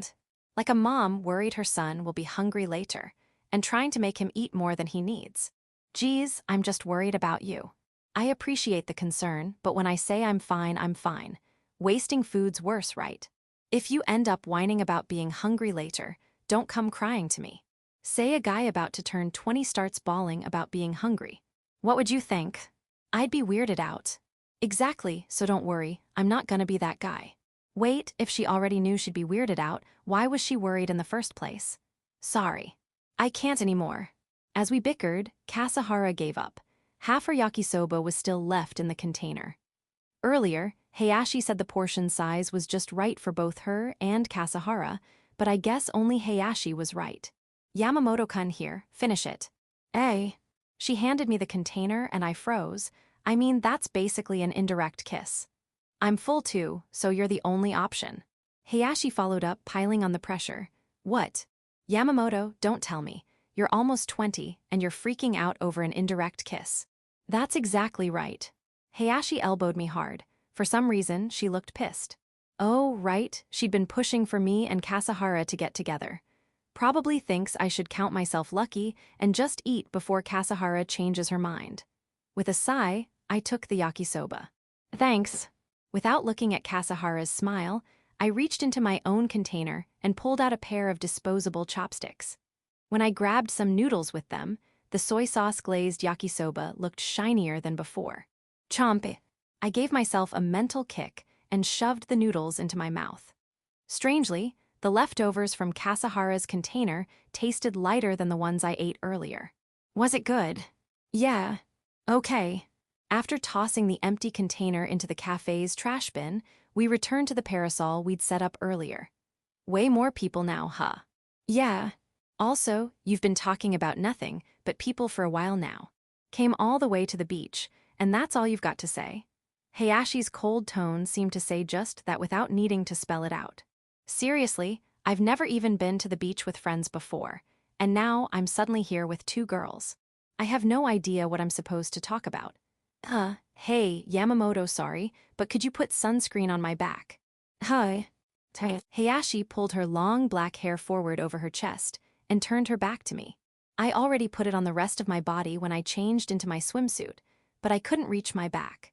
"Well, I guess I have to, sure." Wait a sec." Kasahara jumped in to stop us. She looked more panicked than she had all day. "What's wrong, Akari?" Wait, is it just me? Am I the weird one here?" "Geez, Akari, seriously, what's gotten into you?" Is Yamamoto-kun the one putting sunscreen on Meg's bare back?" "Why, you ask?" Hayashi and I exchanged troubled glances. "Because he's really good at detail work." "You were about to call me stingy again, weren't you?" Being good at detailed stuff still doesn't justify Yamamoto-kun touching Meg's soft skin, does it? "Hi." "Come on, Akari, just hold on a second." Hayashi sighed and pressed a hand to her forehead. "She's got a point." And she nodded at Kasahara's protest. That's when I finally realized she was right. I'd been so used to being the one to handle Hayashi's makeup for covering bruises and other little stuff, I didn't even think about it. But come on, did I really need to be the one rubbing sunscreen on her back? In fact, I want to do it. So that's what this is about. Kasahara's being totally honest about what she wants, at least when it comes to Hayashi. But when Akari put sunscreen on me before, it tickled. Well, yeah. I was a nervous wreck. Yamamoto's way better, though. He is. Yup, when it comes to finicky little tasks, no one beats Yamamoto. Damn right. I puffed out my chest. I don't do false modesty. That's for people who lack confidence. When it comes to detail work, I honestly think no one in the world can top me. No, I'm doing it. I want Yamamoto to do it. No, absolutely not. Akari, just let it go this time. No way. I had just proudly declared my skill in detail work, but now I was starting to regret it. Kasahara, you're a little too desperate. Honestly, if I'd known this would happen, I would have just played it humble. She's gonna throw a tantrum, and when she does, it takes forever. Really? Yup, so just hurry up and do it. If you do it now, she'll only resent you for life and that's it. That doesn't sound like it's resolved at all. Here, please. Hayashi shoved the sunscreen into my hand, turned her back to me, and sat down on the sand. And once again, she pulled her long hair forward, exposing her smooth, delicate back to me. And now I start hesitating. At home, putting on makeup is one thing, but rubbing sunscreen on a girl who's not even my girlfriend in front of all these people, is this, like, legally questionable? Hello, you done yet? A few strands of her hair, which she'd pulled up, slipped down. Even though she's never been big on girly stuff like hair care, I couldn't take my eyes off the shine of her hair. Yamamoto. Hayashi glanced back at me. Why yeah, right. Snapping out of it, I opened the cap on the sunscreen she gave me, squeezed the thick liquid onto my hand, and touched her back. Hyun. Hayashi let out a small gasp. Just touching her back was already nerve-wracking, and that sound made my hand tremble. Stop making weird noises. Hee hee, sorry, I'm just sensitive. Someone overhearing this could get the wrong idea. Damn it. She's been throwing me off balance this whole time. This can't go on. If I don't get it together, she's just gonna tease me about it later and keep treating me like some guy who can't handle girls. That's not gonna fly. I've got my pride as a man to uphold. All right, let's do this. Clear your mind, empty everything out. I shut down all emotion and focused, moving quickly but gently as I spread the sunscreen across her back. Just how much of my soul did I have to kill to get through that? Kasahara let out a wail, like she'd just reached the tragic finale of some drama. That finally snapped me out of it. I must have spent a good while erasing all thought. There, all done. Even I had to admit I did a perfect job. Though I guess there's no such thing as a perfect job when it comes to putting on sunscreen. Thanks. That really helped. Hayashi stood up with a smile. Yamamoto-kun. Kasahara's voice was ice cold. What? Next year, I won't lose. Don't make this a competition. I'm gonna practice so hard I get blood blisters. Your poor hands. All right, let's go have some fun. Ignoring Kasahara's glare, Hayashi strolled off toward the shoreline without a care. Hey Meg, wait up. Kasahara ran after her. Well, have fun, I guess. And I, choosing to do my own thing, sat myself down in the shade of a parasol. Yamamoto, what are you doing? Hayashi sounded exasperated. What do you mean, taking a break? Why'd you come to the beach? What do you mean why, to take a break? Hala. She let out an incredibly deep sigh. Wait a second. I have a perfectly good reason for this. Not listening. But you two were asleep on the train here, while I wait not listening. Come on, let's go. Gay. She yanked me up by the hand, but I lost my balance and ended up falling face first into the sand. And let me remind you, midsummer beach sand is hot, like burn your feet if you walk on it hot. Hot. My face nearly got scorched and I leapt up. To cool the burning sensation, I sprinted to the ocean and dove in. As I submerged my face in the seawater, the salt stung sharply. Ahahaha. Laughter rang out from behind me. Ahaha hit. That shrill laughter started getting on my nerves. You little. Jaya. I stood up with force and grabbed Hayashi by the arm, tossing her into the sea. With a loud splash, water sprayed everywhere. Bleg, salty. Hayashi popped up from the surface, sticking out her tongue and scrunching her face. Ha, serves you right. Now it was my turn to laugh maniacally. You. She scooped up seawater with her hands and splashed it at me. Jaya. It landed right in my eyes. It burns. How's that? You give up. You can't aim for the eyes. Not to be outdone by her villainous tactics, I retaliated in kind. Kaya. Now it was Hayashi's turn to scream. And so, the two of us began a full-on saltwater battle, taking turns aiming at each other's eyes.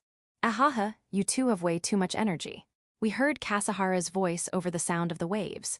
Before we realized it, we'd both stopped moving. And we were thinking the exact same thing. Enjoying the show, huh? Yeah. Akari, you should suffer too. Kiwaiai. It was pure petty vengeance. Hayashi and I launched seawater at Kasahara's eyes. Her scream echoed loudly across the summer beach. Section. By the time the sun was starting to set, we were packing up to head home. Yo. Emma. As I waited at the beach shack for the girls to finish changing, the first to return was Hayashi. Man, that was fun. She stretched her body as she spoke, looking thoroughly satisfied. Well, of course she was. With that stalker ex-boyfriend lurking before, she'd been cooped up in my house for days, even though she'd always been the outdoorsy type. What about you? Did you enjoy the beach? When Hayashi asked, I found myself struggling to answer. Well, obviously it was fun. She answered for me. You should have gone after Akari more aggressively. Ah, I see. Because I got to come to the beach with Kasahara, the girl I like, it must have been fun, something like that. You're so shallow, Hayashi. More of your pretentious logic. Do I really need to hear this? Come on now, that's a foolish question. I crossed my arms and put on a smug face. No. What I actually wanted to say was this. It's my first time going to the beach with friends, so I don't really know where the line is for saying I had fun. So yeah, she didn't need to ask, and I didn't need to dig that deep into it. Well, as long as you enjoyed it, that's good enough. Did I say I enjoyed it? I'm just saying I won't allow I didn't as an answer. Then don't ask in the first place. Well, if I'm being honest here, in my whole life, I'd never gone to the beach with friends. Actually, even with family, I can probably count how many times I'd gone on one hand. In winter, I used to go stare out at the rough sea alone. That had its own kind of enjoyment, but now, well, coming to the beach with friends like this doesn't seem so bad after all. You are such a hopeless tsundere. You're the last person I want to hear that from. I kept that last bit to myself, but belatedly, something like guilt began to stir in me. I never had experiences like this, going to the beach with friends. I didn't have anyone who would invite me. I didn't have anyone I wanted to invite. Even if someone did invite me, I figured it wouldn't be any fun. Keeping up a conversation is exhausting. Matching someone else's pace is a chore. It's easier being alone. That was how I felt, and I suppose that's why I avoided these things. But going to the beach with Hayashi and Kasahara today made me realize. Even setting up a parasol alone, while waiting for the girls to finish changing. Even waiting for a friend to finish eating yakisoba at the beach shack. Even being fed that yakisoba by said friend. Even spraying salt water at each other's eyes. It wasn't so bad after all. It really did feel like my worldview had shifted a little. Going forward, if someone invited me to the beach, maybe I wouldn't turn them down. Maybe I'd actually go. But that change in perspective is also what made me feel guilty.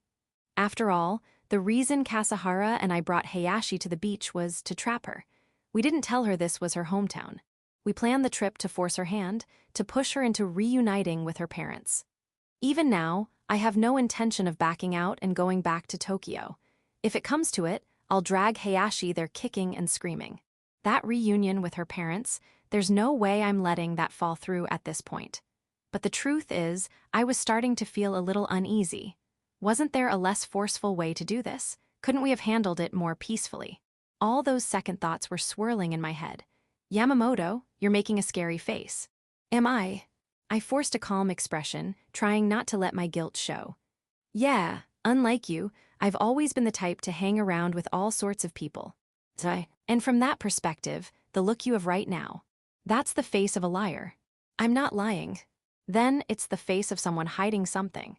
I fell silent, sorry to keep you waiting. Kasahara finally rejoined us, smiling, though her expression shifted slightly when she sensed the tense atmosphere between us. You brought me here to meet my parents, didn't you? So it really was a flawed plan. Even someone as hopeless with directions as Hayashi would eventually recognize her hometown. The station, the beach, the path between them. After spending years here, there was no way she wouldn't notice. Yeah, that's right. Why Yamamoto-kun? Kasahara sounded panicked. She probably still wanted to pretend that just bringing Hayashi to her hometown didn't necessarily mean she had to meet her parents. But that would have been pointless. We were going to make sure Hayashi met them, one way or another. Whether we told her now or later, Whether she had time to mentally prepare or not, that was all the truth we were weighing. So I was right. Hayashi smiled gently. You figured it out on your own. Well, yeah. Yeah, I guess so.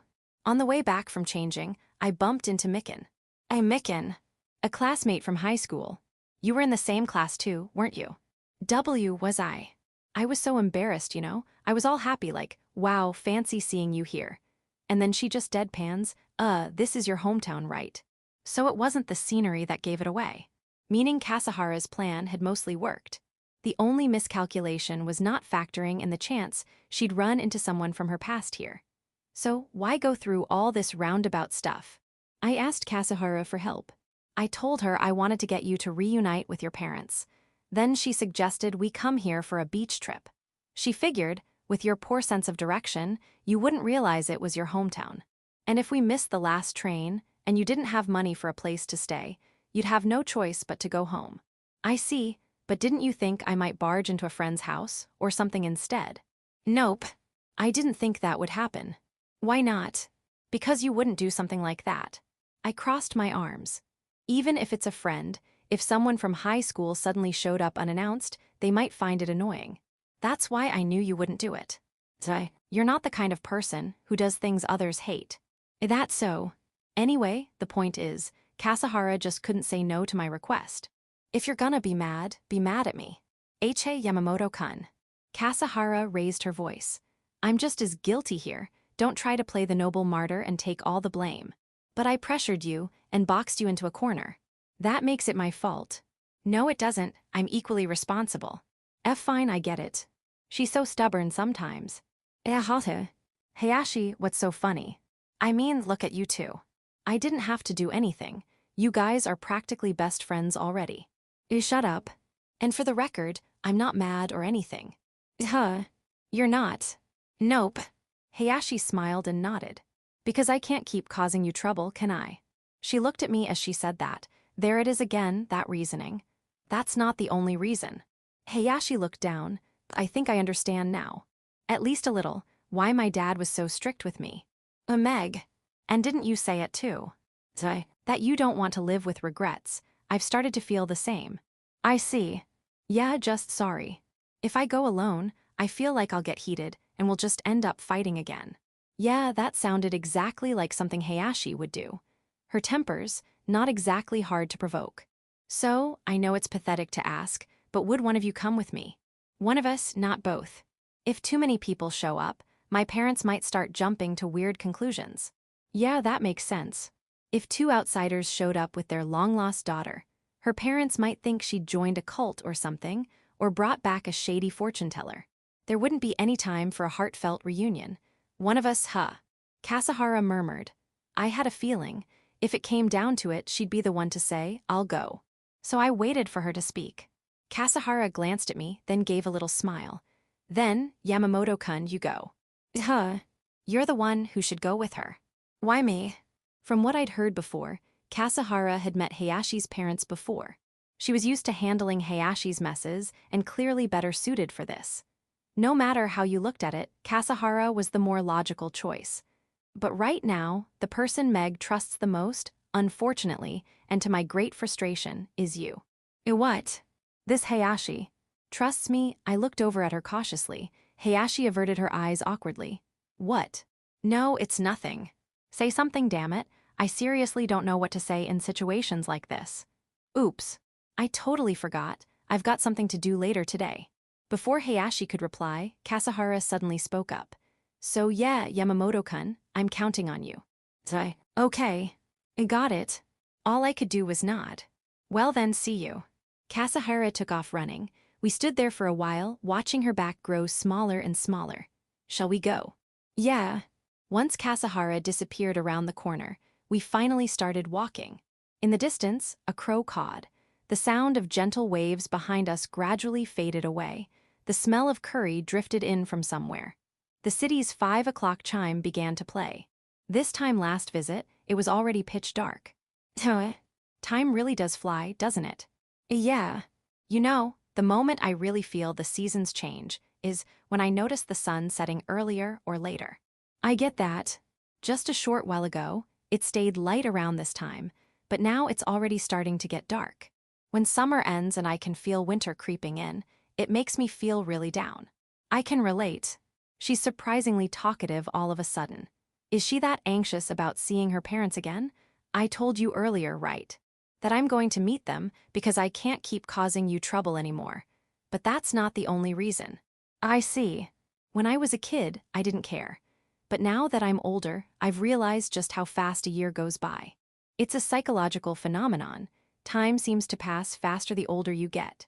I started thinking, even if someone lives to 80, their life probably feels like it flashes by in no time.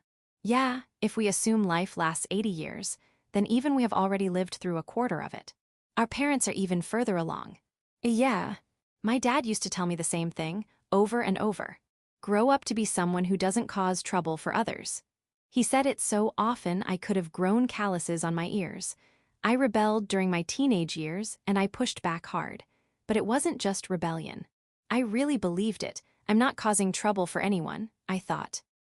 So when he kept repeating that same thing, I got tired of hearing it. I'd say, I get it already, but he'd never listen. Eventually, I just thought, I'm done with that stubborn old man. I see. But in the end, he was right. She let out a bitter laugh as she remembered, moving to Tokyo, meeting that abusive guy, living with him, and eventually ending up at my place. Do you think he'll laugh and forgive me? If he's strict, he might get angry.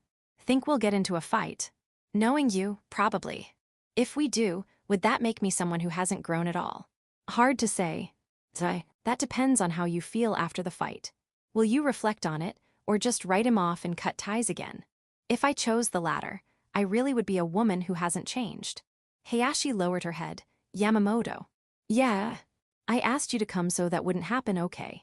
That's a hell of a burden. Sorry. You don't have to apologize. Nothing's happened yet. Even if her father got angry, even if they fought again, even if I couldn't stop the conflict between them, it was important to prepare for the worst, but Hayashi didn't owe me an apology. Not yet. That should only come after everything's said and done. You'll arrive soon. Turn right ahead, the navigation app announced. We're here. Hayashi looked up at the large house in front of us. All right. I'm gonna ring the bell. Yeah. Just as Hayashi reached out for the doorbell. Oh. Click, the front door opened. A woman with refined features stepped out. Ah. A Megumi. Mom. Hayashi's voice cracked. Up until that moment, she'd been so talkative. I assumed she was scared of facing her dad, but maybe I was wrong. Mom, listen. Hayashi had been carrying a storm of emotions this whole time. Even though her parents had raised her all the way to adulthood, she'd cut ties with them over a fleeting outburst. And now, that guilt was crashing down on her all at once.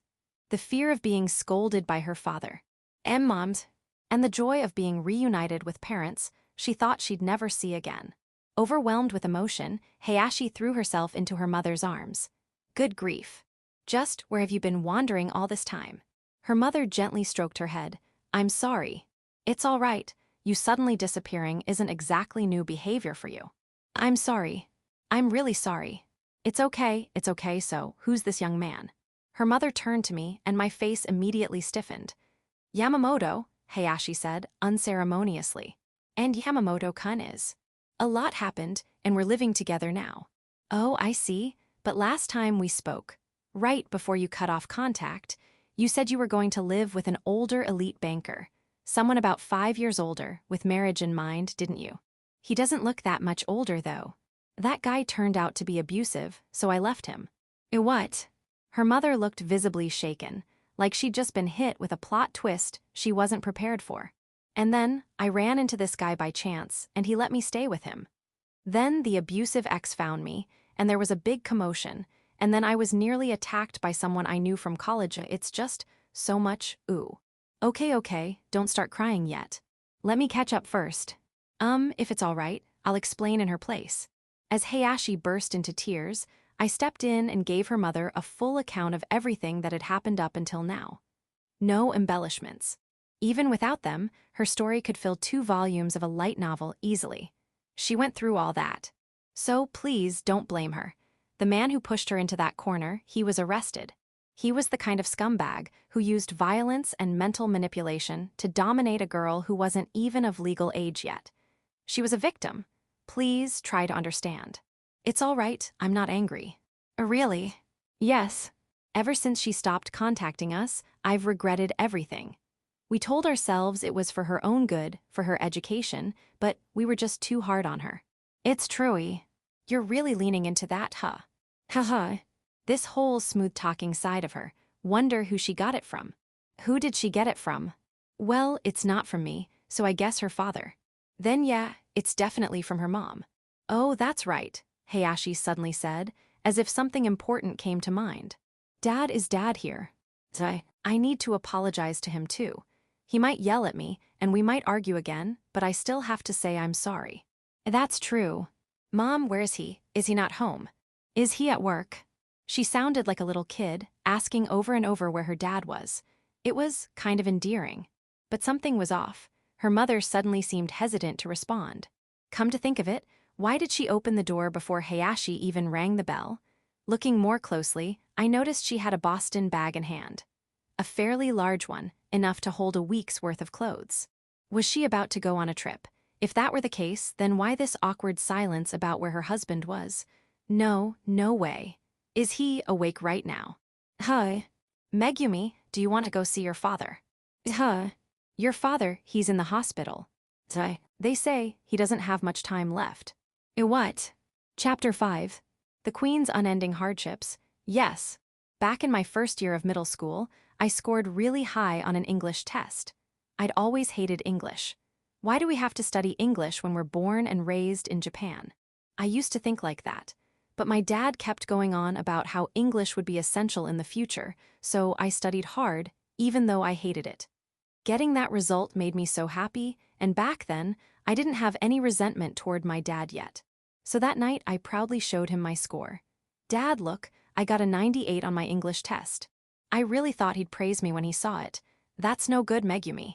But it didn't go the way I'd hoped. Huh. You couldn't tell the difference between and That's a basic, careless mistake. You let your guard down during the test, didn't you? I didn't let my guard down. It was a subject I'm bad at, and I still got a 98. That's a high score.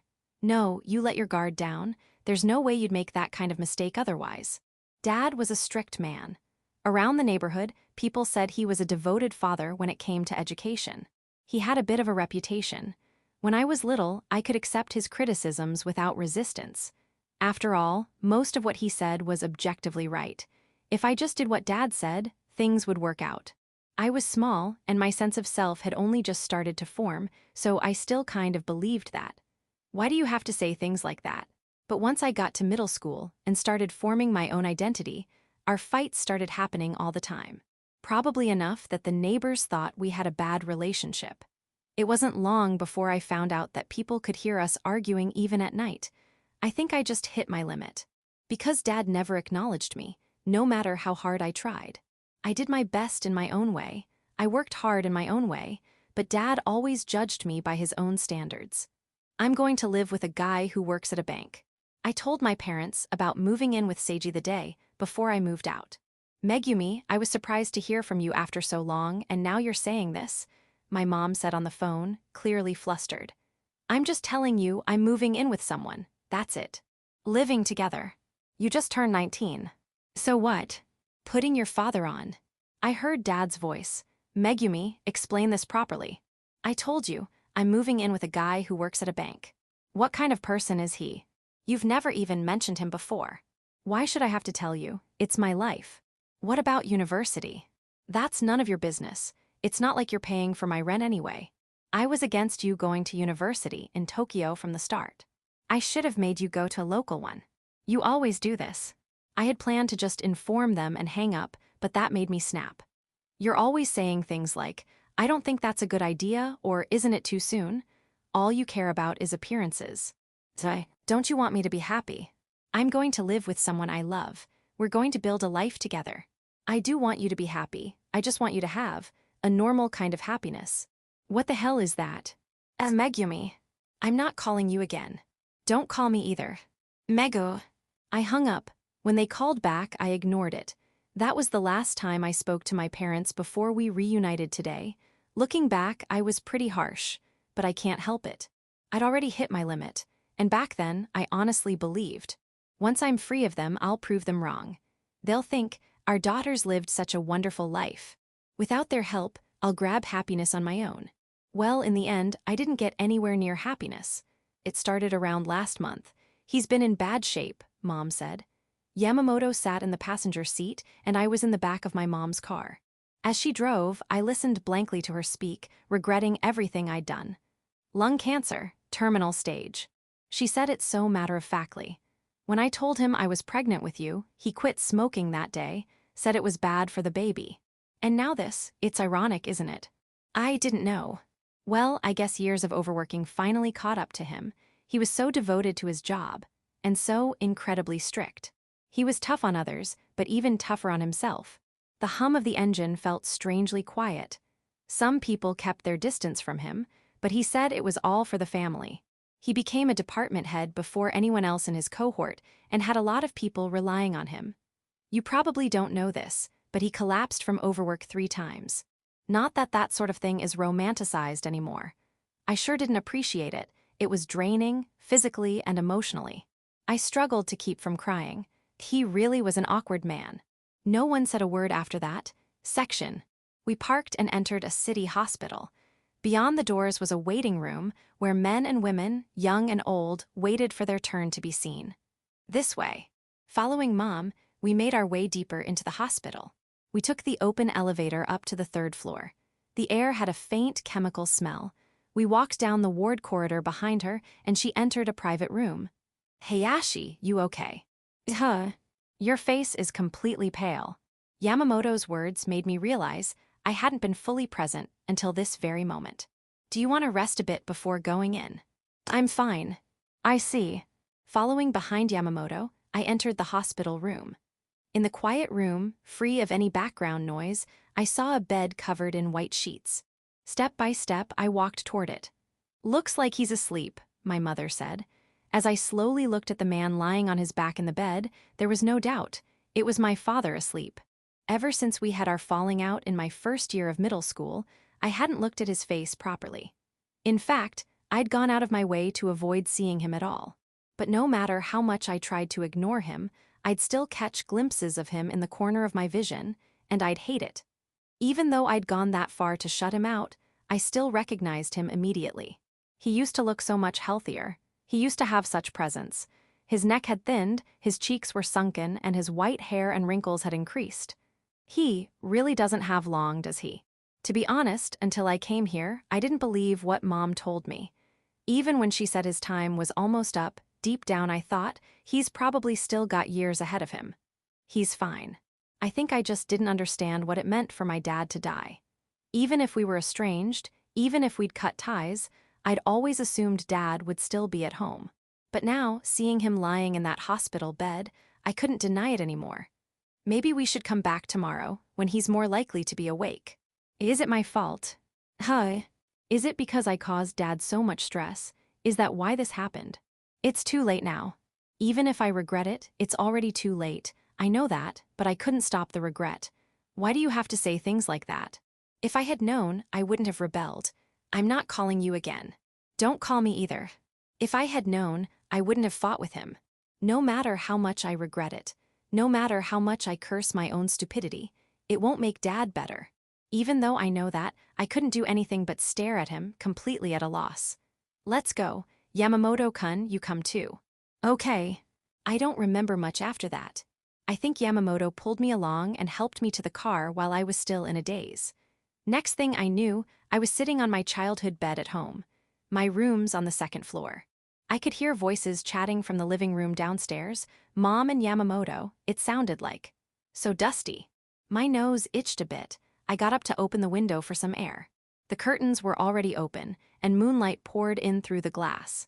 When I opened the window, I saw stars filling the sky, something you'd never see in the city. Now that I think about it, Dad used to point at the night sky and teach me the names of constellations. But now I can't remember a single one. Those were good times. There was so much to learn, Mom was kind, and though Dad was strict, there was a lot of laughter. Looking back, I think our family was happiest during those days. I want to go back to those times. If I close my eyes and wish hard enough, maybe someone will grant that wish. Of course, there's no such convenient God out there. Dad. The image of my father's weak, sleeping face floated back into my mind. Knock, knock, there was a knock at the door. Hey, how are you holding up?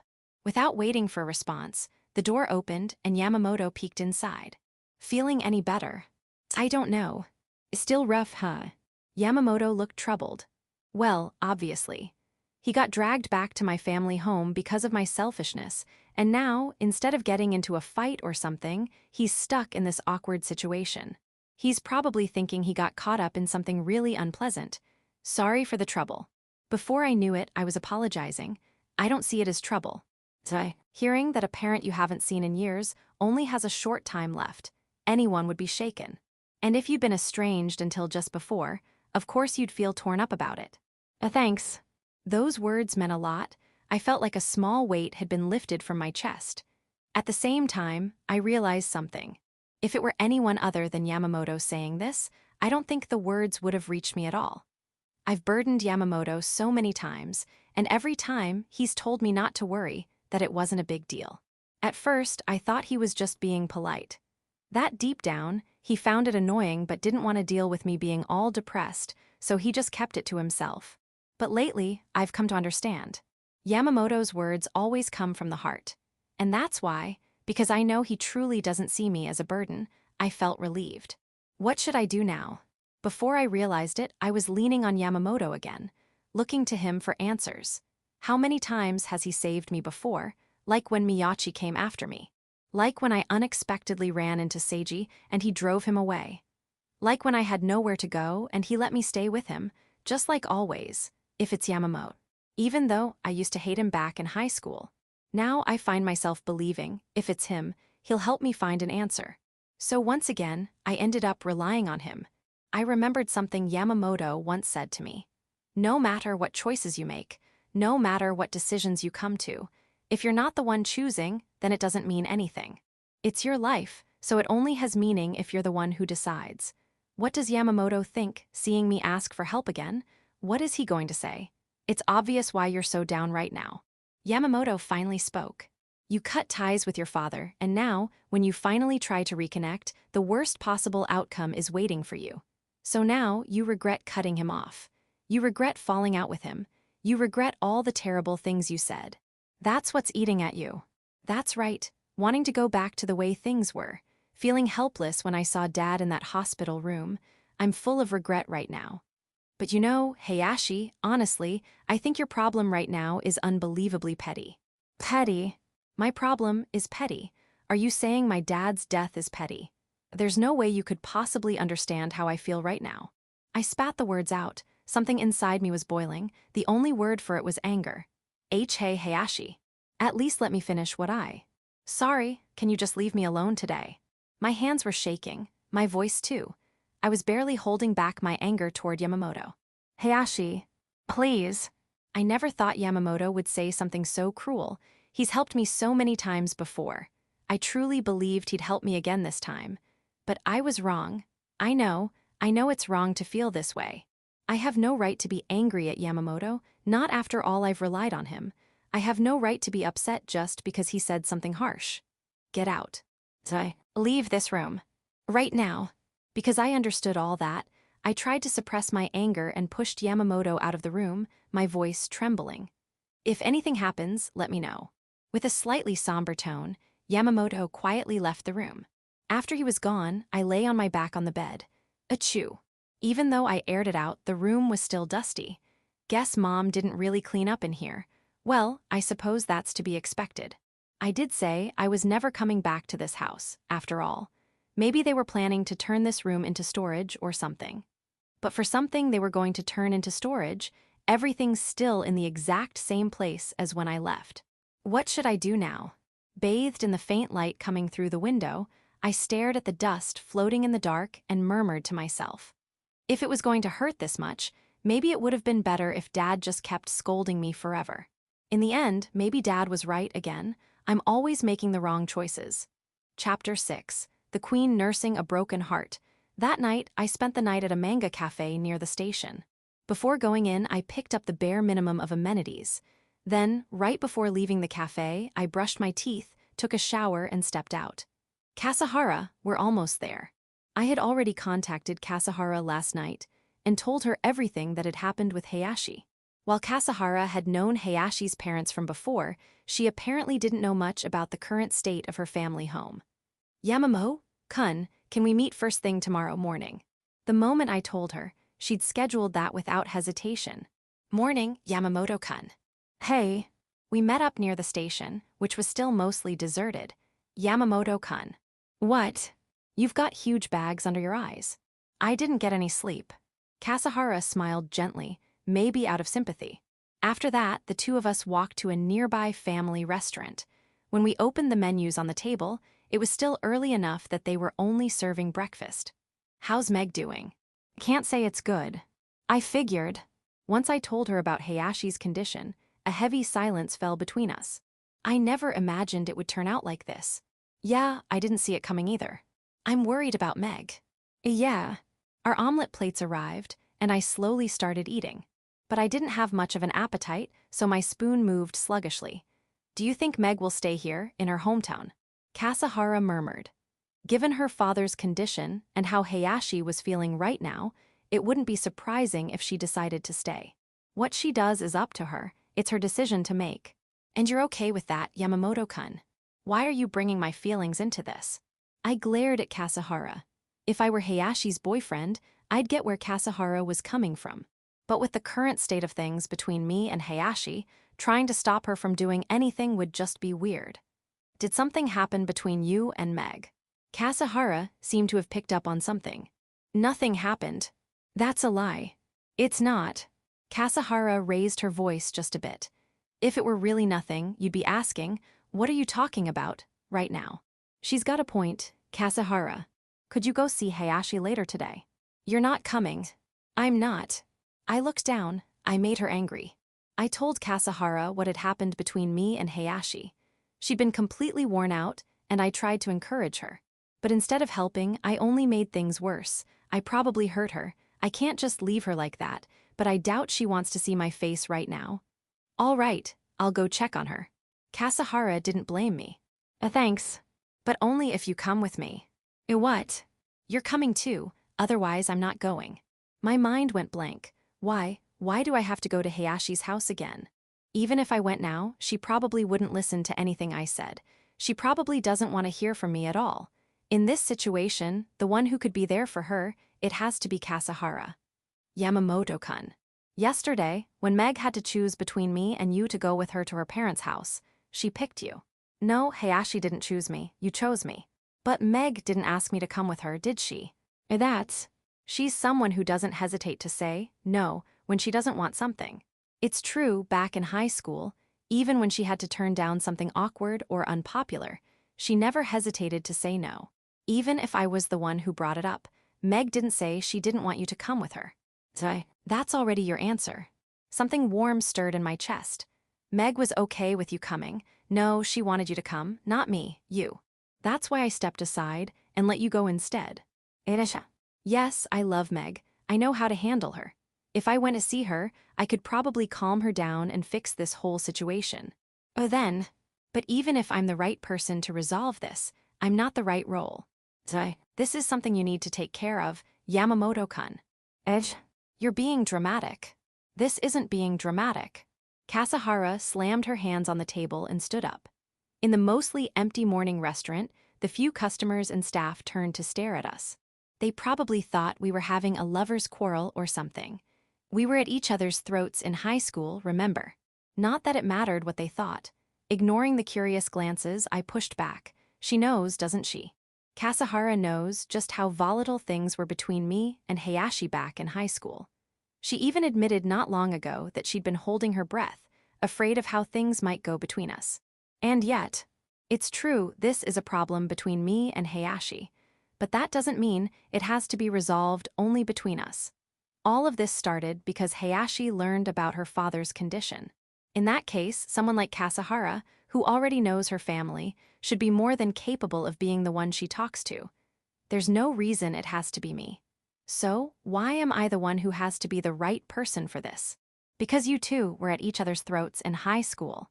What? You misunderstood each other and fell apart. And just when you finally managed to repair things. Kasahara, are you really okay with letting another misunderstanding be the end of it? Tears welled up and streamed down her face. She was crying big tears, pleading with me. You're always like this, you never defend yourself, so everyone always misunderstands you. Maybe so. You're being misunderstood by Meg too, aren't you? Who knows? You are. Without a doubt, so clear it up, make up with her so you don't regret it. Being misunderstood, huh? Yeah. Back then, I didn't stop to think about whether Hayashi really understood what I meant. I didn't worry about being misunderstood. But that's not all. Back then, somewhere in the back of my mind, I thought, if it's Hayashi, she'll get what I'm trying to say. No, deep down, I did think there was a chance she wouldn't. But even if she didn't, I figured that was fine too.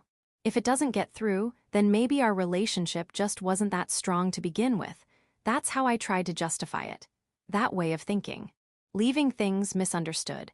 Standing here pathetically in front of Kasahara. That's probably part of why she ended up in tears right now. You're right, maybe Hayashi does misunderstand me. But to be honest, I don't think there's any need to clear it up. Sometimes, leaving a misunderstanding untouched leads to better outcomes in the long run. If I went and fixed this emotional mess with Hayashi right now, she might go back to relying on me. Every time something happens, she might start turning to me, asking what she should do. And if I kept bailing her out every time she hit a wall, would that really help her grow? Would clearing up this misunderstanding actually just get in the way of her learning to stand on her own? Yamamoto-kun. What? Whether it's right or wrong, I don't care. Kasahara grabbed me by the front of my shirt. I just hate it. That's why I'm telling you, go fix the misunderstanding. For a moment, I was stunned. I'd known Kasahara since high school, but I don't think I'd ever seen her show her emotions this openly. Which is why I couldn't help but think, this is kind of theatrical. Want me to punch you? Sorry, I was talking about myself. Forgive me. Kasahara let go of my shirt with an exasperated sigh. Maybe it was because I'd finally escaped the maze of overthinking. Or maybe, more than that, it was because something inside me had finally cleared. Haha. Before I knew it, I was letting out a dry laugh. What are you laughing at? I really will hit you. Then don't.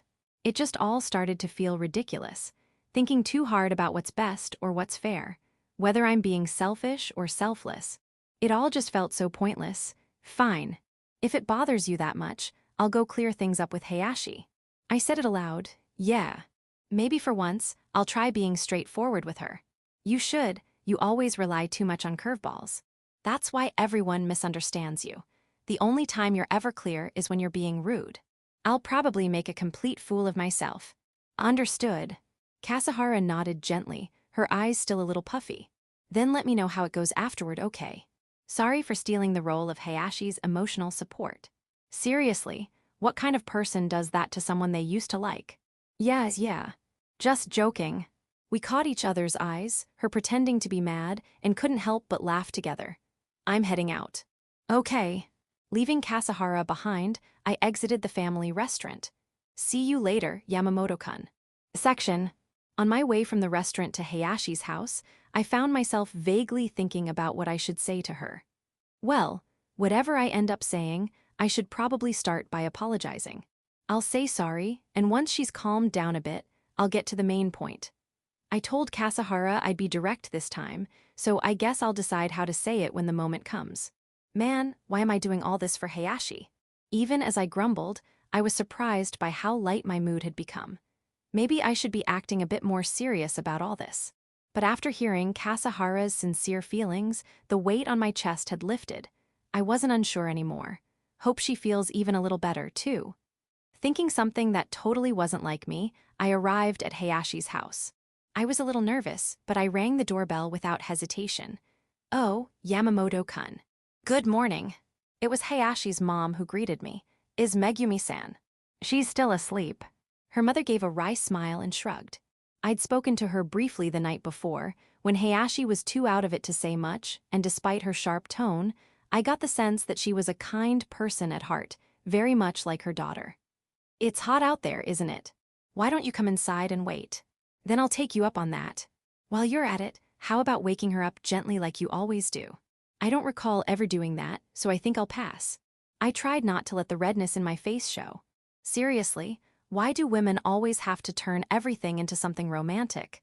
She might be awake already. Would you mind checking? Ah, sure. And so, without much resistance, I was pushed into going to Hayashi's room. Hayashi, you awake? Knock knock, I tapped the door and called out, but there was no response. I'm coming in. It would be awkward to turn back and head to the living room now. With that in mind, I decided to wait in her room until she woke up. Dusty. It looked like the room had been left untouched for quite a while since she moved out. Carefully trying not to wake her, I tiptoed over and sat in the chair by her desk. I had nothing to do while I waited. Now that I think about it, last night I'd only come into this room in the dark. I slowly looked around the space. She said she'd never come back here again, didn't she? And yet, despite that, the room still held probably most of her things from high school. Knowing Hayashi, she probably said that in the heat of the moment. But the fact that none of her things had been packed up, maybe her parents were still holding onto hope that she'd return someday. Why are you here? A cold voice came from the bed. She was usually terrible at waking up, always stubbing her toe on something as soon as she got up. But today, she seemed perfectly alert. Good morning, Hayashi. Leave. I told you yesterday, I don't want to talk to you right now. Yeah, I'd love to, but... Kasahara told me to clear up the misunderstanding. Seriously. Hayashi sat up in bed. So you came here because the girl you like got mad at you. That's pathetic. Yamamoto. I mean, that was part of it, but it's not the real reason. I wanted to apologize. What? I'm sorry. I messed up. I don't think what I said was wrong, but the way I said it definitely was. I didn't think enough about how you were feeling. Wow, what is this? A sudden confession? You're being weird, it's creepy. I really am sorry.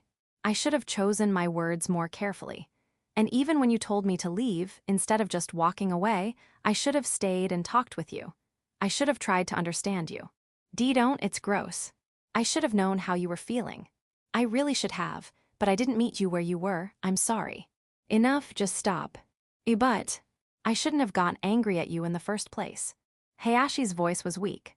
This whole thing, it was all because I was too naive. You said it before, it's my life. If I don't make my own choices, they don't mean anything. And even knowing that, I leaned on you, and then I even got mad at you for what you said. I'm the worst. You were just backed into a corner, that's all. Don't say kind things to me right now. Sorry, I guess every word I've ever said to you has only made you feel more trapped. I'm sorry. But like I said before, you're allowed to lean on others. You always try to take everything on by yourself. Don't act like you know anything about me. You're right. We weren't exactly close in high school. For the past month and a half, we've been living together in close quarters.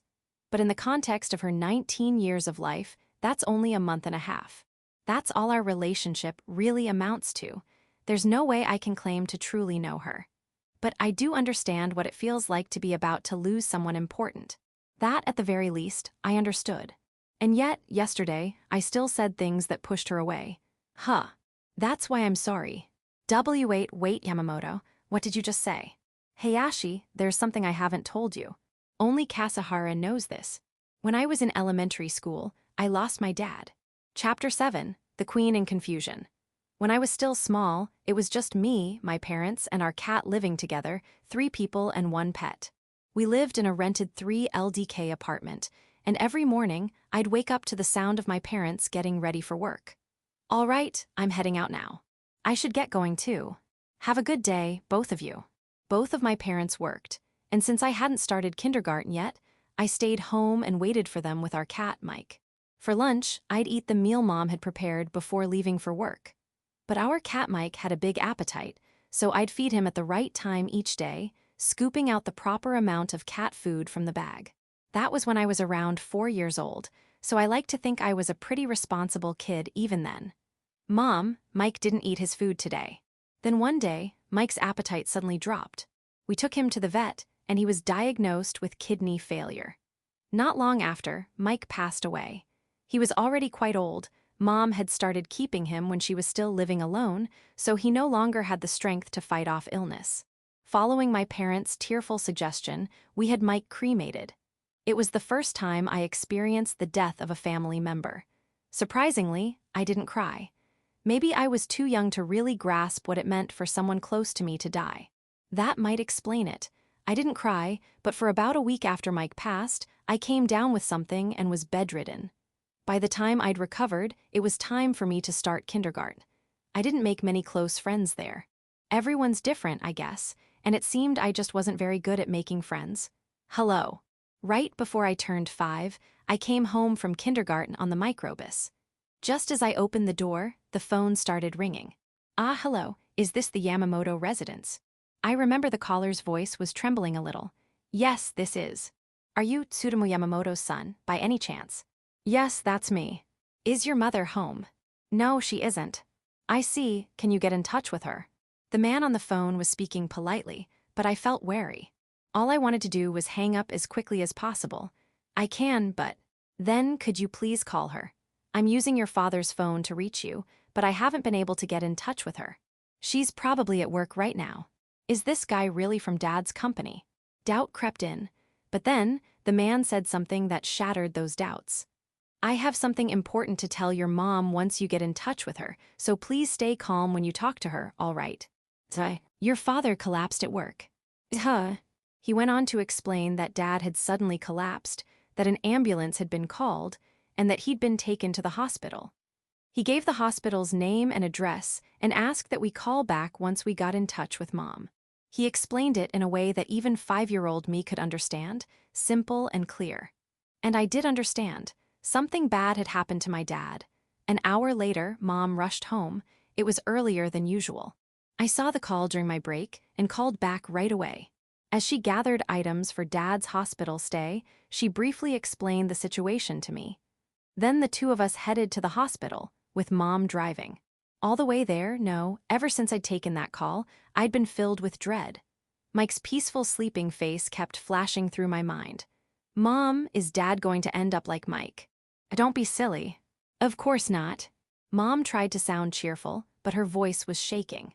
When we arrived, she asked at the front desk which room Dad was in, and we hurried down the hallway to get there.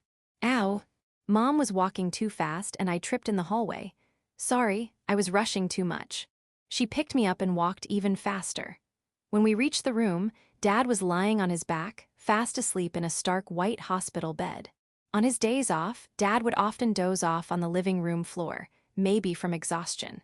And whenever he did, Mom, still busy with chores even on weekends, would often tell me to play a prank on him.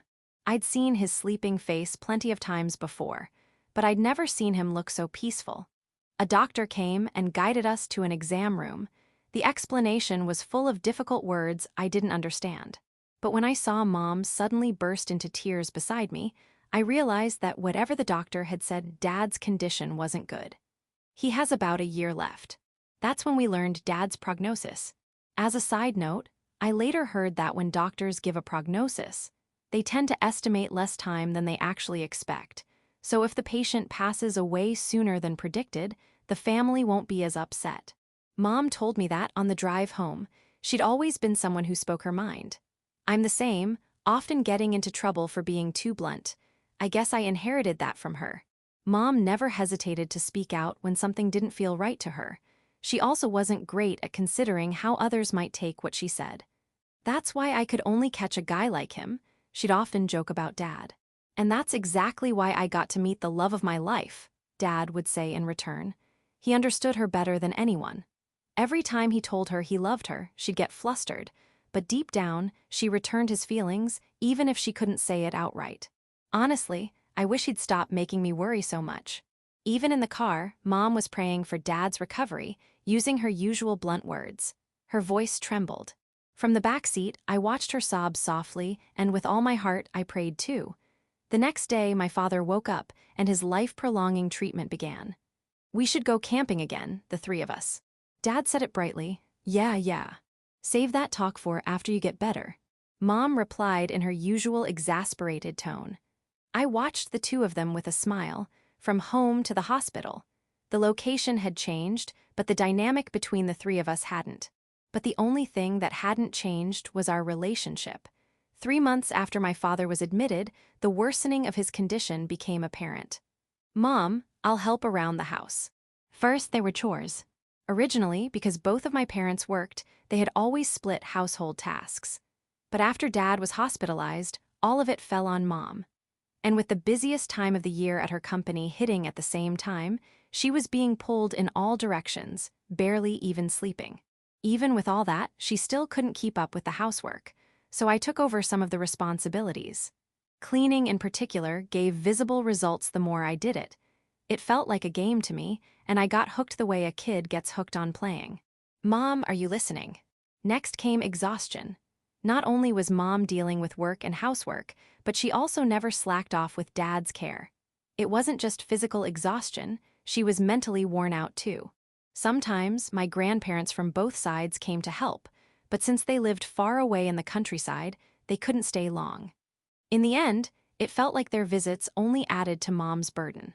At this time, it became normal for her to doze off with her chopsticks still in her hand, food untouched for 3 minutes at a time. And then, money.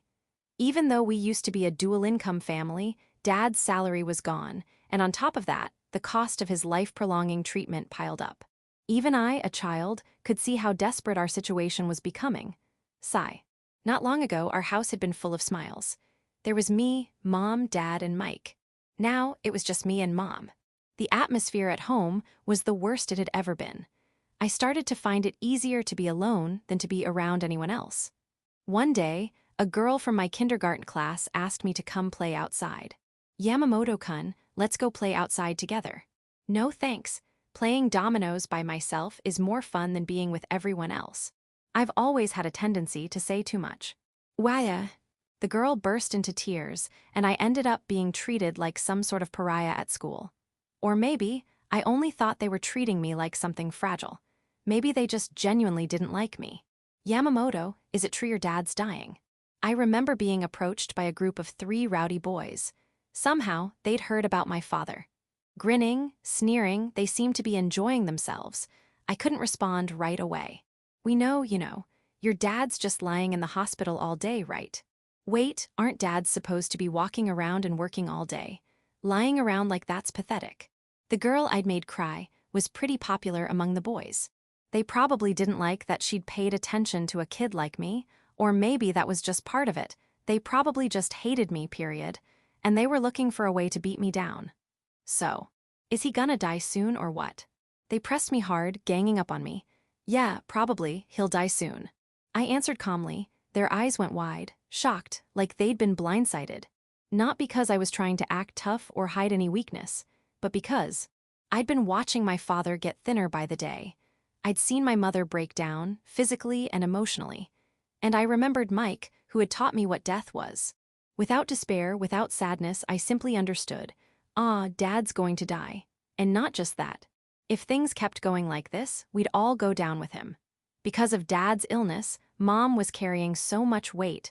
I started to think that maybe she was going to break too. That's why I think, back then, somewhere deep inside, I was praying. Praying for the complete opposite of what I had prayed for when Dad was first hospitalized. Honestly, I wish he'd stop making me worry so much. While Mom prayed for his recovery, I was praying for the opposite. A year and 3 months. After that long battle with illness, Dad finally came home. I still dream about it sometimes, the image of my father, cold and lifeless like a wax figure. Chapter 8. The Queen Who Accepts. Once I finished explaining what had happened between me and my father, Hayashi sat with her head down, looking solemn. "I'm sorry." She spoke in a heavy voice. "Don't apologize, you didn't do anything wrong." "But still, I'm sorry." She wiped away the tears, welling at the corners of her eyes, with her fingers. "I said you couldn't possibly understand how I feel. I'm really sorry." I honestly didn't take it personally. We sat in silence for a while, giving her time to calm down. "Sorry. I've finally settled down. I'm the one who should apologize. I shouldn't have told you all this while you're already feeling like crap." "It's fine." Somehow, I feel like I understand now. "Understand what?" "Why you always sound so detached, like you've already made peace with everything." "Yeah. And not just that. Why you insist so strongly that you're selfish and self-centered. I think I get it now. You started thinking of yourself that way because you felt like you were abandoning your father when he was getting weaker. You probably hated yourself for it. Close but not quite. What part isn't? I didn't hate myself for thinking that way back then. Hayashi looked at me anxiously. It's because I didn't hate myself that I started thinking I was selfish, self-centered, and inconsiderate. That must have been hard. You could see it that way. What's with the cryptic answer? It's true, most of my memories of Dad are grim ones. What I remember most from that time is him wasting away and my mom growing more and more worn down. But even among those memories, there were still happy ones. So don't try to define my life by just the tragedy of losing my father. It's true, there were moments when I nearly broke from the weight of losing him. But if I close my eyes, I can still recall plenty of joyful memories. Camping as a family of 3, buying a pencil case with New Year's money from my parents, being happy when Mom remarried after Dad passed away, the day my little sister was born. It's because I have those good memories and experiences that I didn't spiral into despair after losing my dad. I've been able to keep moving forward because of what I learned from saying goodbye to him. After I said all that, I gave a wry smile. I kinda got a little dramatic there, huh? I see, Hayashi said, nodding deeply. Hey, Yamamoto. What? Can I ask you something? She looked up at me. It wasn't the usual glare she gave when angry. It was serious, determined, the kind of look that demanded honesty. You said something a while back, remember? You asked me how I'd feel if the time came for me to leave your apartment. Ah yeah, I remember. Back when she was getting ready for the summer festival. I'd bought her a yukata, and just before I gave it to her, she asked me that question. How would I feel if she left my apartment? And at the time, my answer was, I don't know. Because I've never regretted anything before. In my life, I've experienced a number of partings. With acquaintances, with teachers, with friends, and with family, with Mike, with my father. From an outside perspective, losing a family member is undeniably a tragedy. But even now, I've never once felt truly sad about it, not from the depths of my heart. Sure, it was painful, but I didn't lose myself. I didn't wallow in despair. I reflected on my behavior and I moved forward. Why didn't I fall apart? Why didn't I feel devastated? Because I never regretted anything. Not even one regret. Hayashi's eyes trembled. Not even a little, after losing someone you loved. Hearing her voice shake, I smiled faintly. No, I didn't. It wasn't a lie, I didn't regret anything. But there were things I still wished I could have done. Back then, Mom and I visited Dad at the hospital regularly and did our best to care for him. But no matter how much we supported him, no matter how many encouraging words we offered, his condition never improved. And watching him get worse pushed Mom to her limit, physically and mentally. Even with me helping around the house as a kid, it wasn't enough. She was stretched far beyond her capacity. My teeth itched. I felt pathetic for being unable to do anything about the situation, and it frustrated me. Eventually, I began to wonder, what could I do to fix this? How could I help Mom? How could the 3 of us be happy again? But I couldn't find an answer, and I soon realized something. There was no answer to be found. At some point, I came to accept it, we would never be a happy family of 3 again. Watching my father, slowly deteriorating in that hospital bed, that's what I truly believed. Before I knew it, I started looking for a compromise with reality, and I found it almost too easily. Yeah, he's probably going to die soon.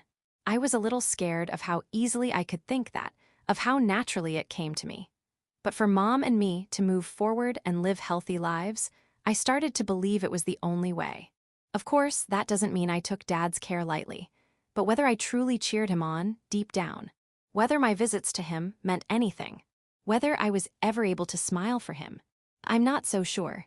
The day Dad passed was a bitterly cold winter day. When the hospital called, I rushed out of the house. It was only after that I realized I'd forgotten my gloves.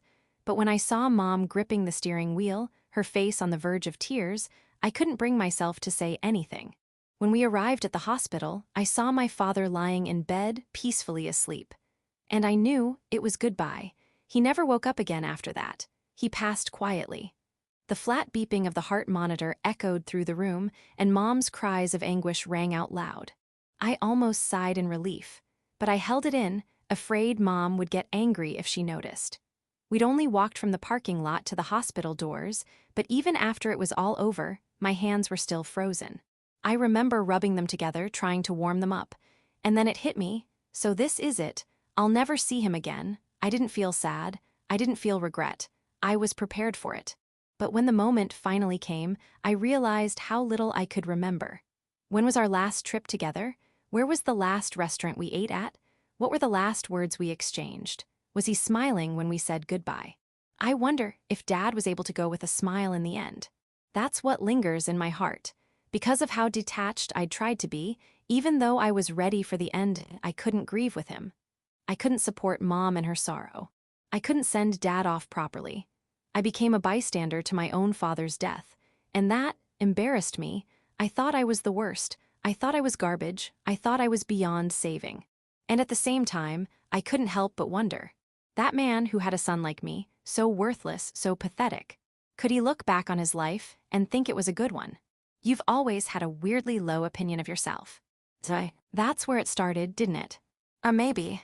Before I realized it, I was staring at the floor. I didn't feel sad. I didn't feel regret. And yet, I was clearly depressed. That's enough about me. There was no point in dwelling any longer. Hayashi, let's go back to what we were talking about yesterday. The reason I came to see Hayashi today wasn't to dump my past trauma on her in hopes of earning sympathy. Yesterday, I told you something, didn't I? You were filled with regret. Regret for the way you treated your father now that you knew his time was near. And I told you that it was stupid. Yeah, I'll be honest, that was how I truly felt. Seeing you yesterday, that was the very first thing I thought. Why? Maybe it was because I'd shared my story. Hayashi was different now. Calmer. She was willing to hear me out. Because you don't have time to be wallowing right now. You regret causing your dad so much pain, right? You're sorry for making him worry, right? But if his time is really that close. I could hear the heat rising in my voice. Then this isn't the time for regrets. This isn't the time for remorse.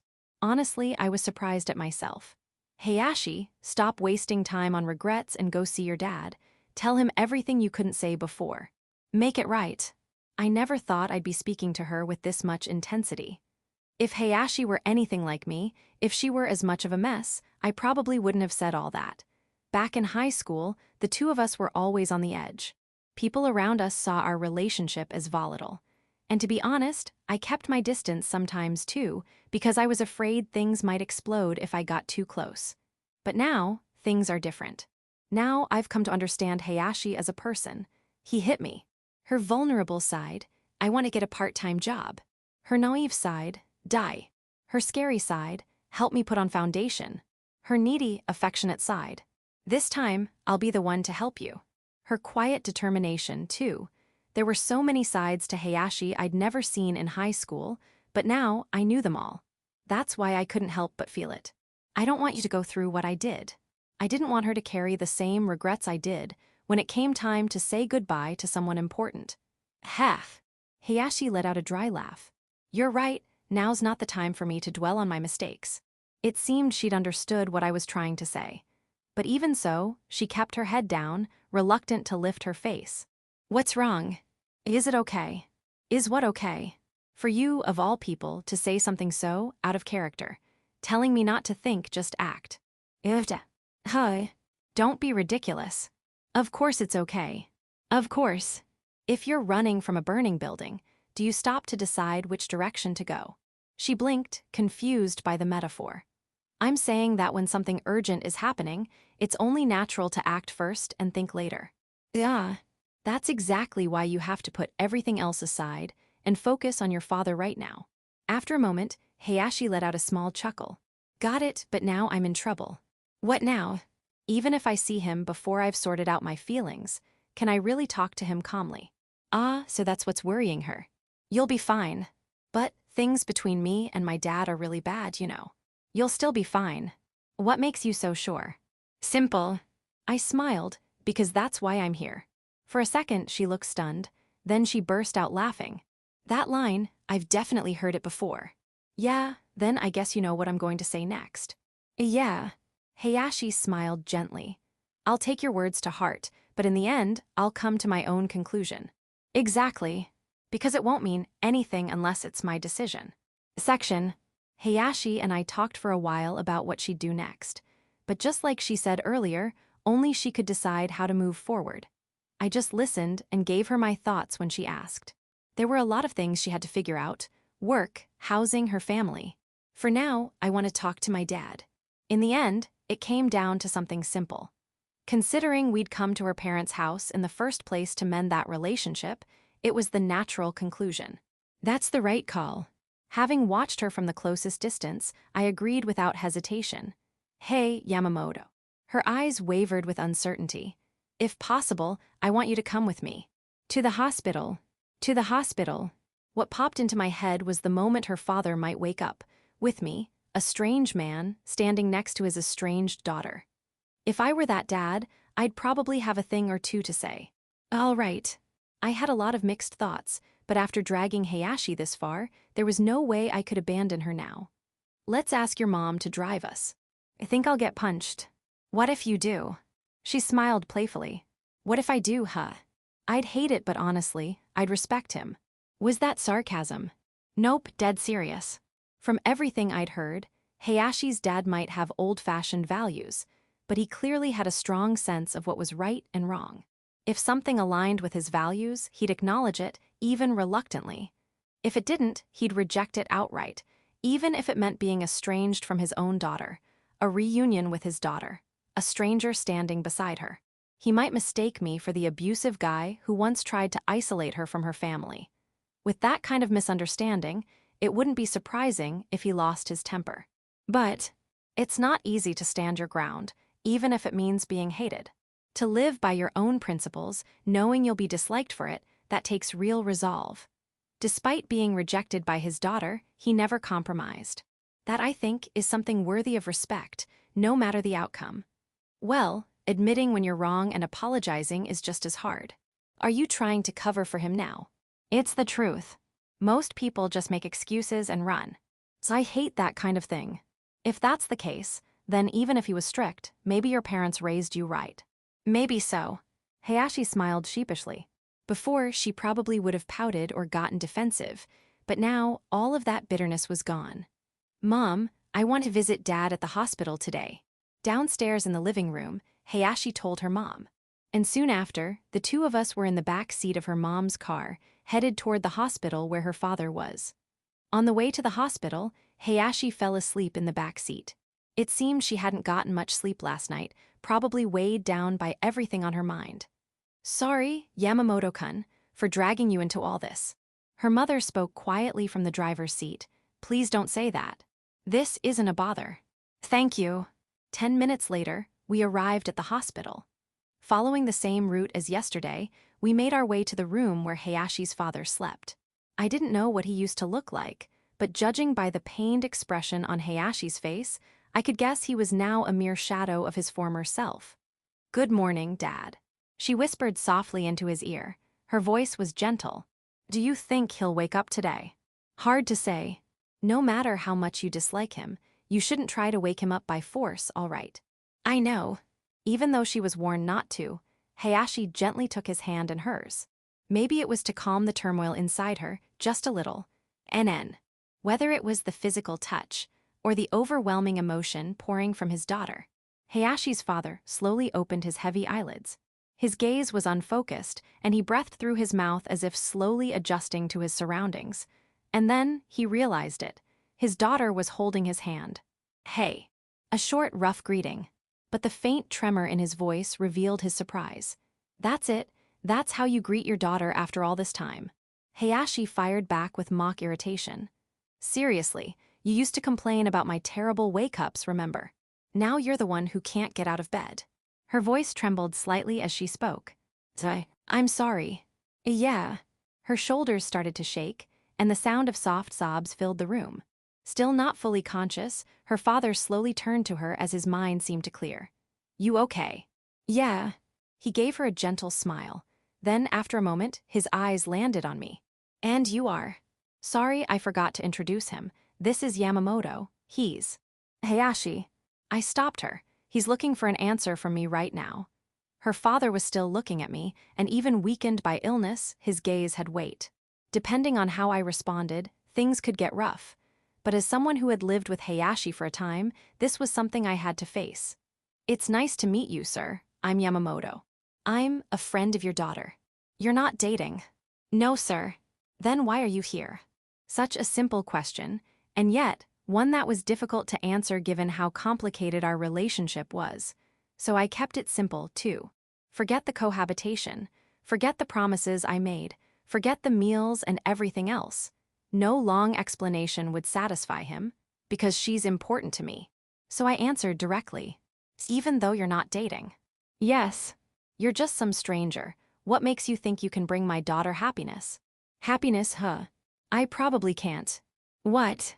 "I think happiness is something people find and feel for themselves. So by my standards, she might never feel happy." HMPH. "But I can help her try to find it." So if she wants to pursue that happiness and asks for my help, I'll never turn her down. I'll give it everything I've got. Just like I've done so far. You're a stubborn one. That's one of the few things I'm proud of." "I see." Hayashi's father gave a small chuckle. "I'm the same way." "Really?" "Yeah. I've made plenty of mistakes because of it. And still, I never wanted to change." "You should stick to your beliefs too." From what Kasahara and Hayashi had told me, and from meeting him like this, I'd come to understand something. He's the kind of man whose sharp personality often pushed people away. He had a clear sense of right and wrong and an unshakable will. He never compromised to please others, even if it meant putting himself in difficult situations. And even when that stubbornness led to failure, he just brushed it off like it was nothing. Yes. Hayashi's father reminded me a lot of myself. I couldn't help but feel we were the same kind of person. So much so, it almost made me laugh in disbelief. And yet, that same father changed his stance.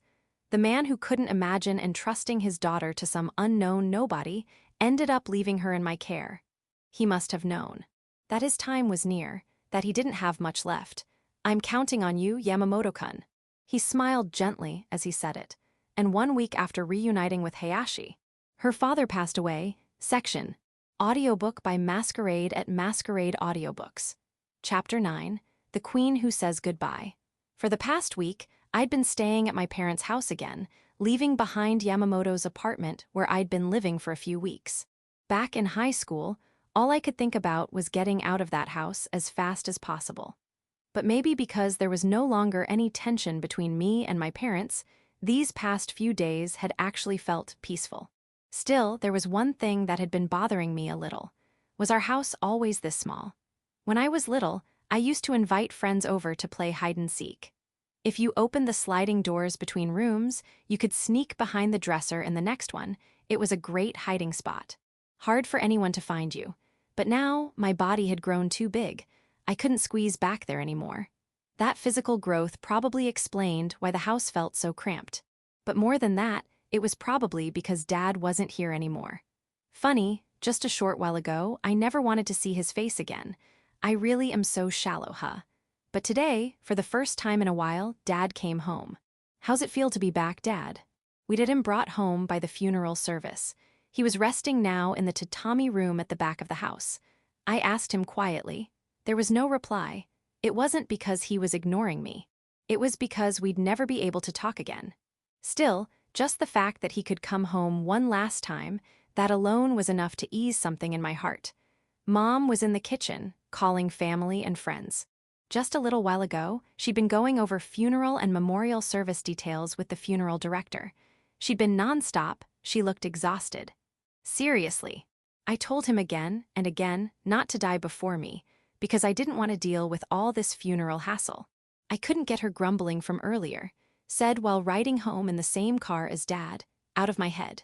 But I don't think she hated the idea of him dying first just because of how troublesome all of this would be.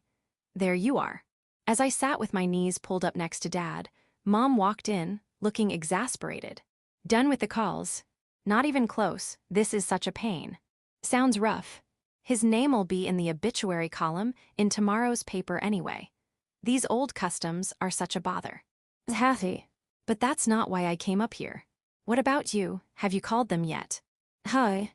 "Called me? Who?" Akari-chan and Yamamoto-kun. After all the worrying you put them through, the least you could do is let them know what's going on. Oh, right. I hadn't even thought of that. She was right. Both of them had gone through so much because of me, not just with my dad, but everything. I owed it to them to let them know. Yeah, I'll go call now. Use your room, okay? I'll need the kitchen phone a little longer.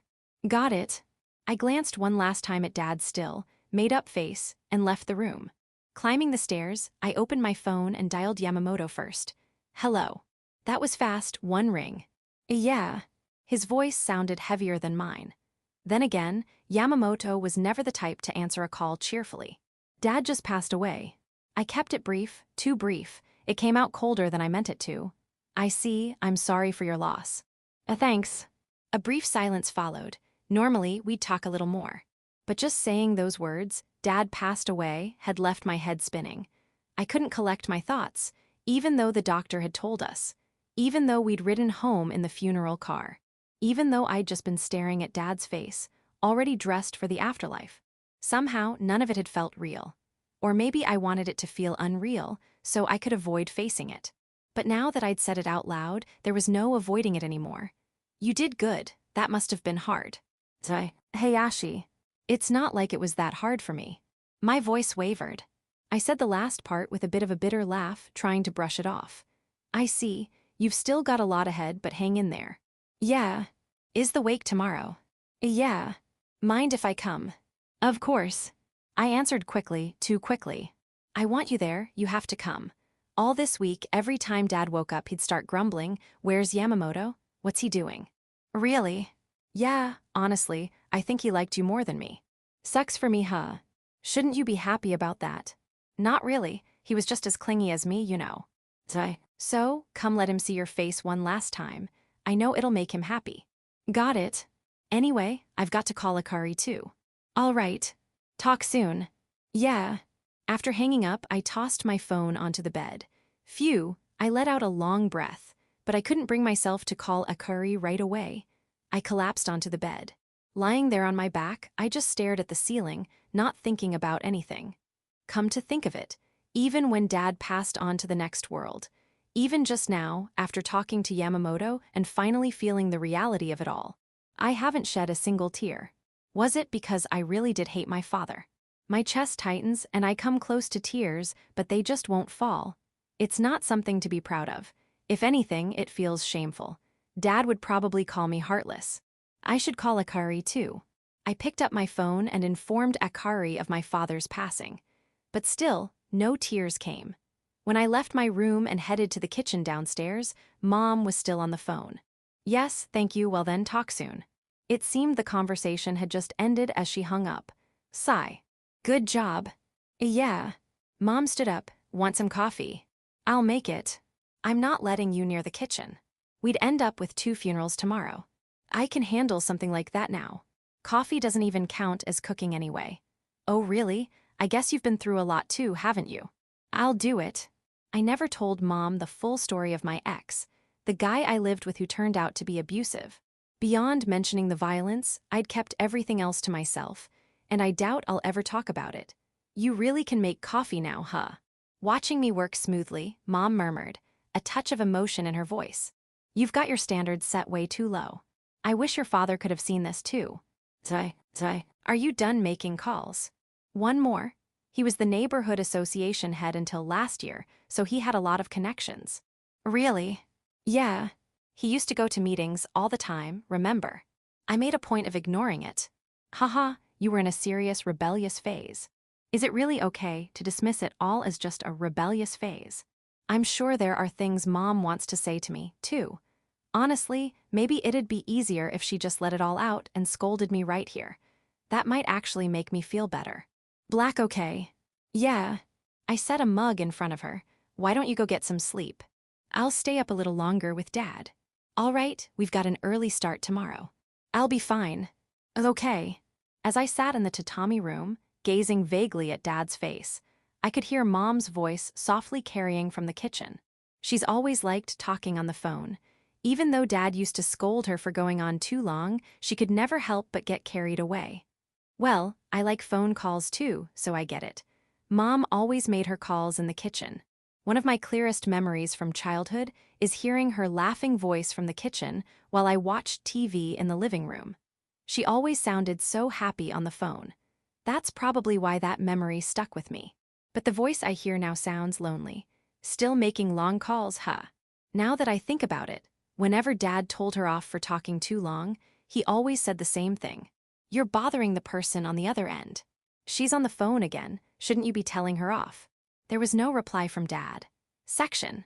On the day of the wake, I woke up earlier than usual and changed into the morning clothes I'd bought during the week. Morning. Morning, you're up early. Thanks to Yamamoto, who wakes up earlier than most elderly people, I've gotten a bit better about mornings. But Mom had still beaten me to it and finished preparing breakfast. We ate quietly. Auntie said she'll be here around 10. Okay. Guess the funeral director will show up around then, too. I haven't heard anything yet. Mom seemed a bit restless. She really wasn't kidding when she said she didn't want to be the chief mourner. Once we finished eating, we began preparing to receive the relatives. Good morning. Just as we were finishing up, a high-pitched voice rang from the entrance. It was a familiar voice. Good morning, Mitsuko-san. Good morning. I'm so sorry for your loss. Aunt Mitsuko is Dad's younger sister. From the front entrance, I could hear her and Mom talking. After a while, I heard the sound of shoes being taken off, followed by footsteps in the hallway. Oh, Megumi-chan. Good morning. So you came back. Aunt Mitsuko's attitude toward me was noticeably colder than it had been when she was chatting with Mom earlier. She must have already heard from Dad or Mom that I'd cut ties with them. Maybe she's thinking, you've got some nerve showing up here. More and more relatives started to arrive at our house. How did they even hear about it? The looks they gave me, definitely not what I'd call friendly. Soon, the funeral staff arrived and the preparations for Dad's casket began. As the priest began chanting sutras, the room filled with quiet sobs. Following the undertaker's guidance, we placed mementos of Dad's life into the casket. Several men lifted the casket, and we boarded the hearse. There was no conversation in the car. Maybe that's why I became aware again of the cold stares from the relatives, something I'd forgotten during the casket preparation. Is this my punishment for repaying the kindness of being born with betrayal? Surprisingly, my heart was calm. After some more preparations, the wake began at the funeral hall. As the scent of incense drifted through the room and the priest chanted sutras, I stood beside my mother, bowing and offering thanks to the guests who came to pay their respects. We're very sorry for your loss. Please accept our heartfelt condolences. Thank you very much for coming. Meg. While continuing the formal greetings as my mother had shown me, Akari called out to me. Akari. Thanks for coming, thank you. Don't mention it, my condolences, Yamamoto came too. Standing next to her was Yamamoto. It looked like the two of them had come together. I'm sorry for your loss. Thank you. Hayashi, are you holding up okay? Hi. No, never mind. They offered incense and then left the hall. Not long after, the wake came to an end. We moved to a separate room where we served food and drinks to the relatives who had attended. A toast in memory. Continuing the somber atmosphere of the wake, the post-wake meal also proceeded quietly, as if mourning the deceased. Thank you for coming today. I went around pouring drinks for the relatives. Most of them reacted to me with awkward politeness. You've grown up so well, Megumi. Thank you. Oh, don't remember me. You used to come to our house all the time with your father. I'm sorry. No, it's fine, but seriously, you've grown up so much. You're in a university in Tokyo now, right? Drop by our place sometime. I'll spoil you. I'll think about it. Maybe it was the alcohol, but there were a few people who crossed the line with inappropriate comments like that. If this weren't a place to mourn my father, I probably would have grabbed him by the collar, cursed him out, and slapped him. By the time the drink pouring had mostly settled down, the end of the meal was near. In the end, I barely had time to eat. Hoping to at least fix my makeup, I left the room and headed toward the restroom.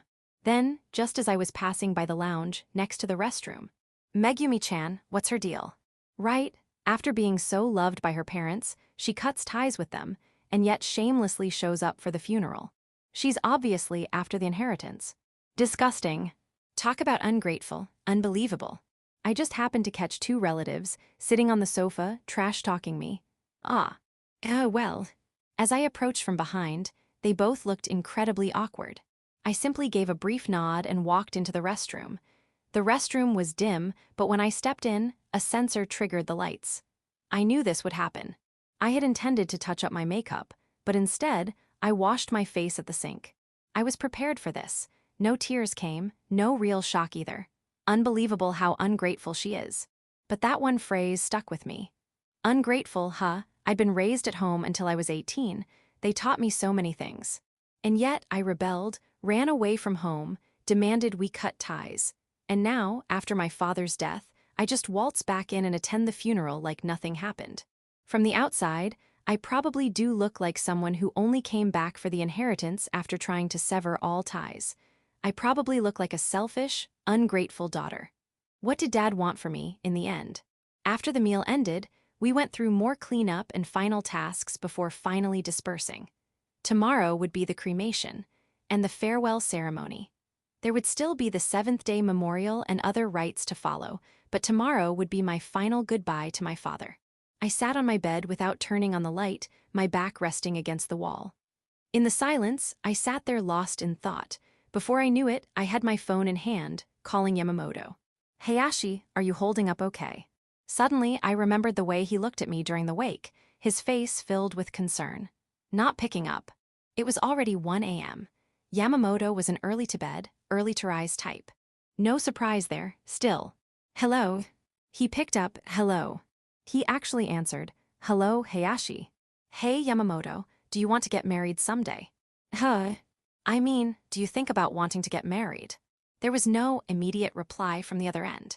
"Well, I guess I do want to someday." His voice sounded genuinely unsure. Just not right away or anything. I see. What's with this all of a sudden? Then, do you want kids? Well, yeah, someday I guess. Then what if you had a kid, just one? A daughter, just one daughter. If you had a daughter like that. She's cheeky, you know. When she was little, she was pure and sweet and obedient, kind, athletic, cute. The center of attention in her class. But once she hit middle school and thought she understood how the world worked, she got full of herself. She turned openly rebellious toward her parents. Yeah. And in the end, she decides to leave home. Throws in some dramatic parting words as she goes. If you had a daughter like that, what would you want for her? After I said it, I realized something. This is too obvious. This is clearly about me, and it's way too obvious. If I talk about something this blatant, even someone like Yamamoto can't answer without bias. Yamamoto's voice clearly sounded troubled. Maybe he didn't know how to respond. It's not something I've ever really thought about. I mean, I've never had a kid, and I don't have any plans to have one right now. Yeah, but if I did have a kid, and she turned out to be really cute, let me put that whole detailed scenario aside for a second. Okay, if I did have a kid, and she was really precious to me. Yamamoto's voice was gentle. I don't think I'd wish for her to be the happiest person in the world. I didn't understand what he meant. I felt my hand holding the phone start to tremble. Why? Why not? She'd be your child, your beloved daughter. And you wouldn't want her to be the happiest person in the world. Parents are supposed to want that, aren't they? That's what being a parent is. My voice rose as the anger surged up, and suddenly an old memory resurfaced. It was, yeah. My final conversation with Dad before I cut ties. I had made up my mind to live with my boyfriend, and I figured that would be the end of it. I told him and walked away, ready to let things fall apart. But one thing Dad said pushed me over the edge. I yelled at him. I yelled at my own father, accusing him of being a failure as a parent for not wishing for my happiness. Don't you want me to be happy? I'm going to live with someone I love, to build a life together. And Dad, my stern, strong father. I want you to be happy, but just ordinary happiness is enough. The exact same words Yamamoto had just spoken. What the hell? Ordinary is fine, just an ordinary happiness is enough. What is that even supposed to mean? Because chasing happiness always comes with risks. Say your kid wanted to become famous or be an artist. There's no guarantee she'd succeed. And if she doesn't, what then? She might waste her youth and even as an adult end up with nothing to show for it. She might not learn how to survive on her own. If that happens, she could end up completely lost in life. It's the same with wanting to be rich. There's no end to desire. Say you earn 100 million yen, next you'll want 200, then 3, then 4. Eventually, no matter how much money you have, it might never feel like enough to make you happy. I wouldn't want that for her. That's why I'd wish for my child to live an ordinary life, to find ordinary happiness. Was that what Dad thought too back then? Studying, she can do that moderately well. Not too little, though too little, and she'd be throwing her future away. I'd probably nag her a lot about careless mistakes. Just like Yamamoto now. If she wanted to go to Tokyo, I'd let her. But depending on the finances, I'd have to ask her to consider scholarships. That's debt, too, and I wouldn't want her to end up strangled by it down the road. Was that what Dad had been thinking, too? Also, I wouldn't want her rushing into marriage too young. I don't really know what it feels like, but I'm sure there are things you can only do while you're single. I'd want her to enjoy that time a little before settling down. Though, waiting too long isn't great either. He didn't even have to say all of that.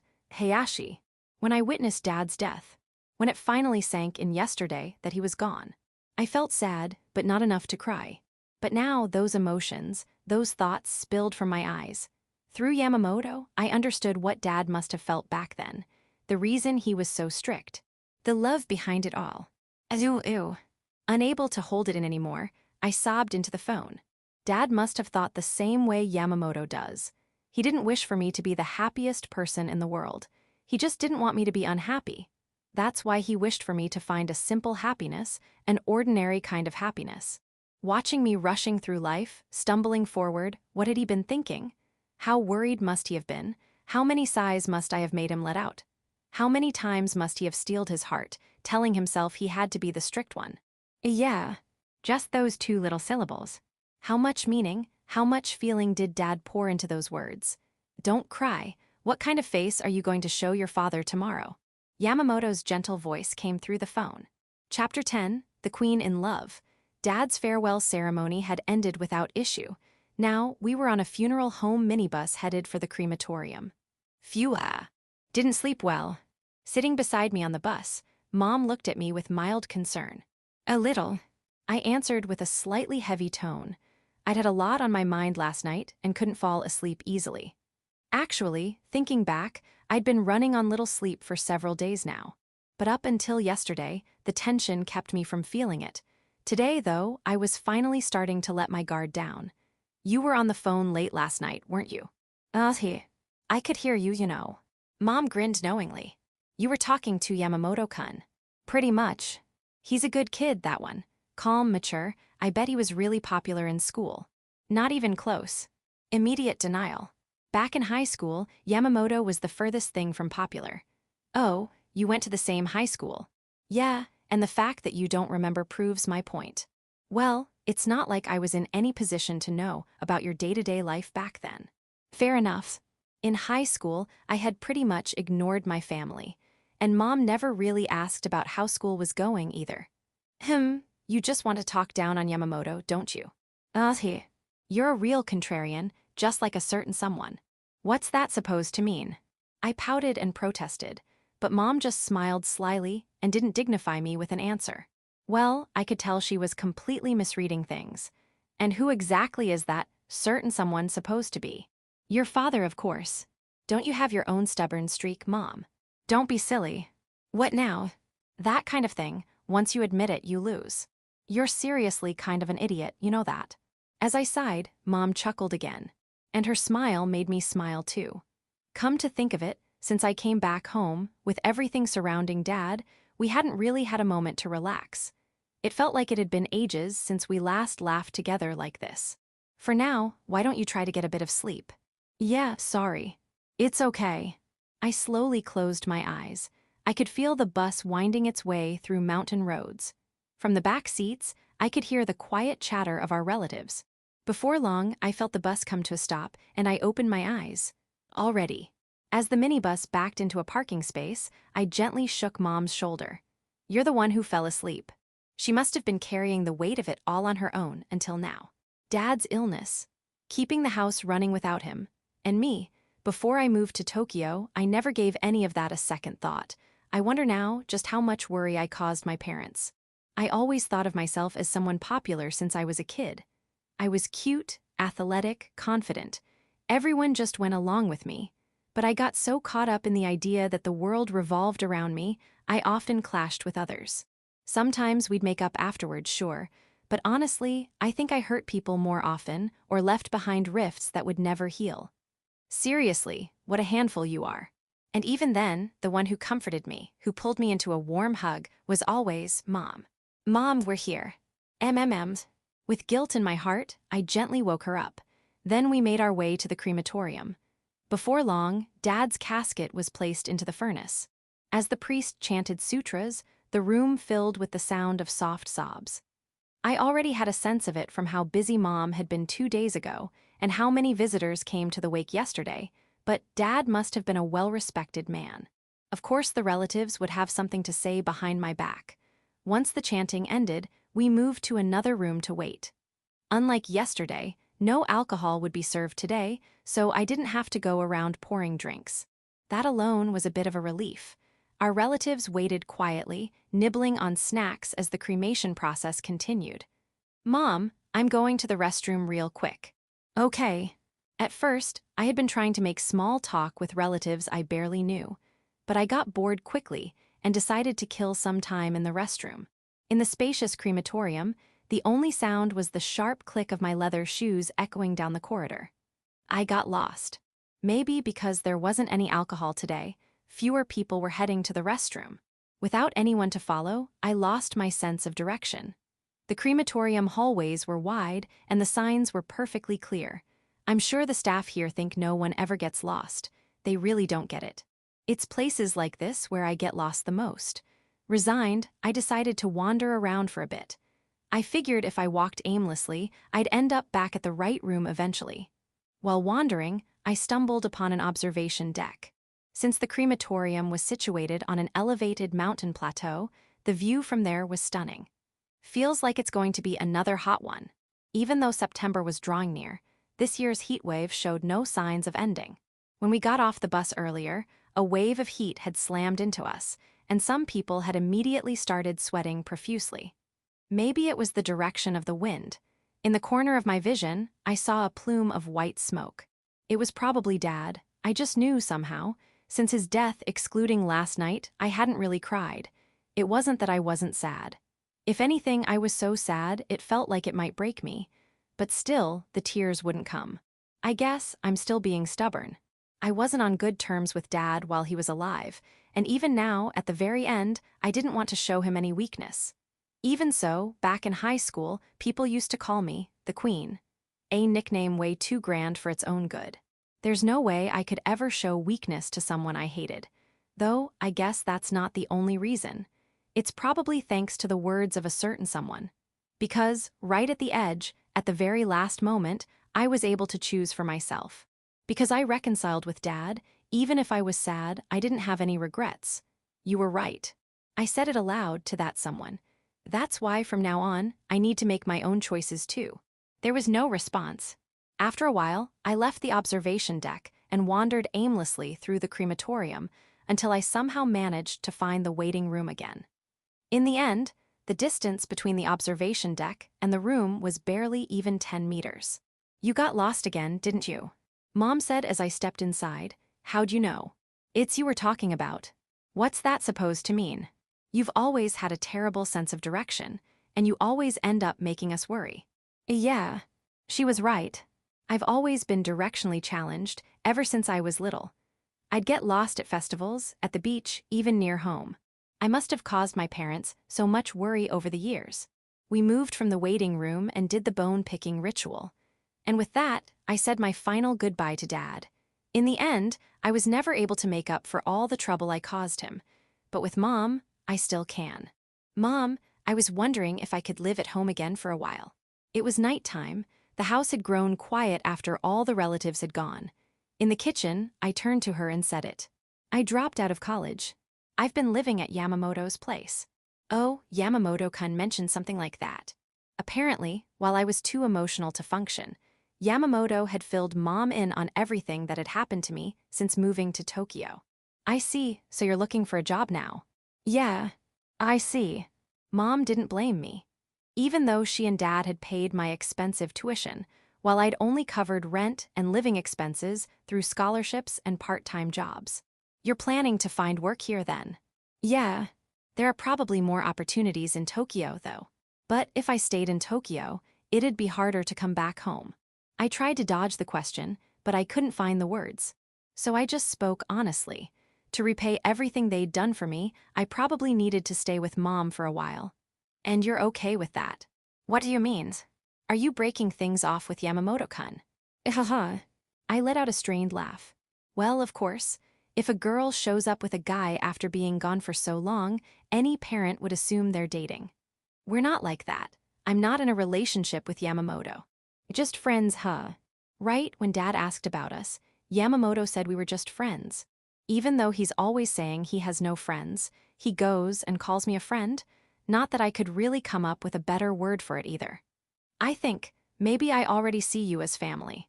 I remembered the words Yamamoto once said to me.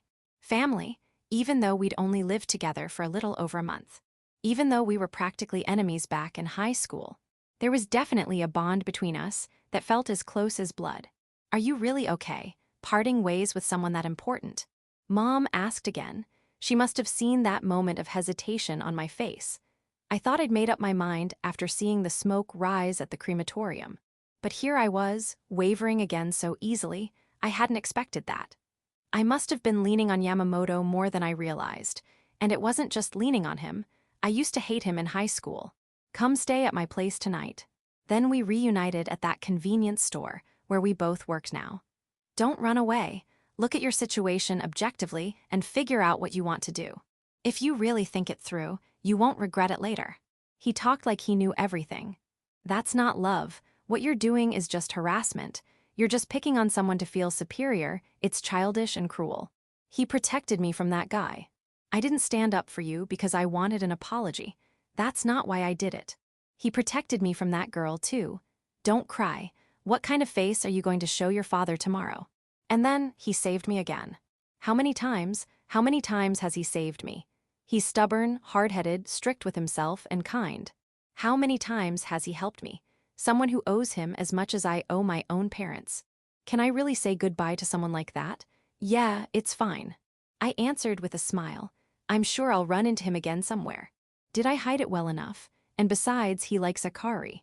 I wonder if I'm really hiding how I feel. It'd just be a burden if I stayed at his place any longer. I see. Yeah. It just so happened that I was thinking of moving into a new apartment, and I didn't have a guarantor lined up. I made sure to say it as cheerfully as I could. But if it's the family home, I don't need a guarantor. It's perfect. What a relief. Well, I'm going to go call Yamamoto real quick. I left the kitchen in a hurry. If I waited, I felt like I'd never be able to say it. Before I could change my mind, I called Yamamoto. Hello. Yamamoto picked up immediately again. Yamamoto, I need to talk. I didn't want to give him the chance to speak first. If he said something kind, if he tried to comfort me, I knew I'd lose my resolve. So I spoke up right away. What is it? I'm going to move back home from now on. I see. Why, yeah. My dad passed away, and now it's just Mom here. I've caused her enough trouble already. So now I want to make it up to her. I want to be a better daughter. I see. Yeah, so, do your best. Yeah. So, what about your stuff that's still here? Hayashi. All right, what should I do? Well, just come get it once things settle down. Want me to talk to the manager for you? Hi. Oh, I'll call them myself. All right. Yeah. If anything comes up, talk to me, okay? I will. For now, just get some rest. You haven't really slept, right? I'll do that. Good night. The dial tone echoed from my phone. I tossed it onto the bed. You're not even going to stop me, huh? Lying flat on the bed, I muttered under my breath. But I knew this would happen, because Yamamoto is the kind of guy who lets people make their own decisions. He believes there's no point in living if you're not the one steering your life. He's right, but just this once, I kind of wanted him to stop me. Haha, didn't I say I wanted to live here? I sighed, annoyed at how indecisive I was being. Section. After the seventh-day memorial service, things finally started to calm down a little at home. Though calm might be too strong a word, There's still the 49th day service coming up, and the rest of the year will be spent in mourning. Megumi, can you help me hang the laundry? Okay. The strained relationship I had with my family before moving to Tokyo, well, Dad's gone now, but things with Mom are good. Compared to how it used to be, I can actually help around the house now. We split chores between us. Ugh, I've got nothing to put on this resume. Now that things in my life had finally started to settle down, I'd begun trying to write a resume to look for work. But staring at the form just made my head ache. I'd barely ever written one before, and with nothing past high school in my education section, it was rough. If Yamamoto were here, he'd probably tell me what to write. I found myself mumbling aloud. I hadn't spoken to Yamamoto even once since Dad's funeral. Naturally, the stuff I left at his place was still there, untouched. I wonder if he's worried about me. Megumi, your hand stopped moving. Ah, sorry. You're still not feeling well. You can rest in your room if you want. I'm fine, really. Truthfully, after the funeral, I came down with a fever and was bedridden for a few days. I managed to push through the memorial service, and this morning I was finally feeling well enough to move around. But clearly, Mom was still worried. Hey Megumi, why don't we go out shopping after lunch today? Hi. You're feeling a bit better now, and things with your dad have settled down a little. It might be good for you to get some fresh air. Do I really look that gloomy? You do. When she said it so bluntly, I didn't know how to respond. I mean, I'm doing fine, really. Says the girl who just had a fever. That was just from being overtired. Sure, so we're going, right? Yeah. Then let's hurry and eat lunch. Mom stood up. It felt like we'd only just finished breakfast, but I guess it was already noon. With a reluctant sigh, I got up to eat lunch with her. Let's go. Yeah. I sat in the passenger seat as Mom drove. Megumi, come to think of it, you never got your license, did you? Nope. It's useful to have, you should get it. I feel like I'd end up being one of those people who never drives anyway. Even so, worst case, it's still an official form of ID. Come to think of it, this is the first time I've ridden in a car's passenger seat since I was with that abusive guy. I remember feeling calm back then too, kind of like this. But everything that followed was nothing but painful. His abuse. Even after I left his place, I lived in fear of his shadow for a while. And just when I thought I'd finally moved past that trauma, a college classmate tried to assault me. And then losing Dad. If that last drive marked a turning point in my life, then maybe today marks the next one.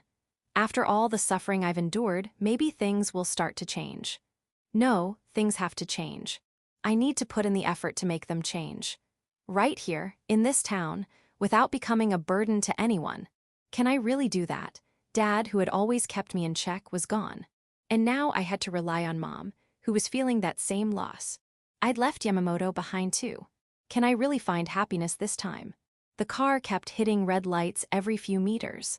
There've always been too many lights around here. It gets congested fast, Mom said. Remember that?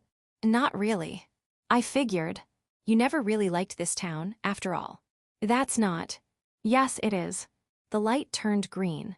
Even if you say I want to find a job here, what kind of work could you even get? The car started moving again. Nothing special, I'm sure, especially since you only finished high school.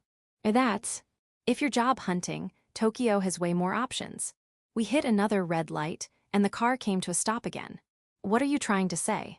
Mom stayed quiet, inching the car forward little by little. I'm worried about you. I spoke in a voice that nearly got drowned out by the engine. Dad's gone, and you're living all alone in that big house. I'm just worried. The crossing gate bell began to ring. I've caused so much trouble already, said so many awful things. A train passed in front of us. I can't repay Dad anymore. So at least, I want to make it up to you. So, thank you. Mom offered her thanks. You've been thinking about all of this. For my sake, thank you, really. But let me be clear. You moving back home is not a way to repay me. I was too caught off guard to respond. I'm just like you, I used to think the same thing. He's such a nag, I'd say. Why did I even marry him? Mom began to speak softly. I regretted it, but once he died, all that regret vanished.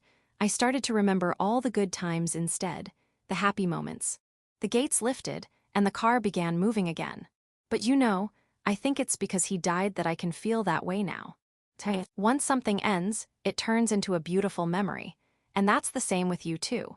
We left the crowded streets and entered a quieter road, where the car drove along more smoothly. It's true, if I were still the way I used to be, we'd probably just keep clashing. The hum of the engine almost swallowed my voice. Back in high school, I was a brat. I didn't care about Dad or you. I thought I could do everything on my own. But I know now, that was wrong. I can't do anything alone. I couldn't even escape that abusive guy on my own. I couldn't rent an apartment by myself. I couldn't have understood what Dad really wanted for me, not without help. I really was just a foolish, immature mess. I'm going to change, okay. But I've made up my mind to leave that part of me behind. I'll take care of all the housework. I'll take your place. To make up for everything I put her through. I'll get a proper job. I'll contribute to the household. To make up for the things I said before. So please, let me repay you. To make up for how arrogant I used to be. I will change. I swear. That's not why I don't want this. Mom's small, quiet voice stuck in my ears and wouldn't leave.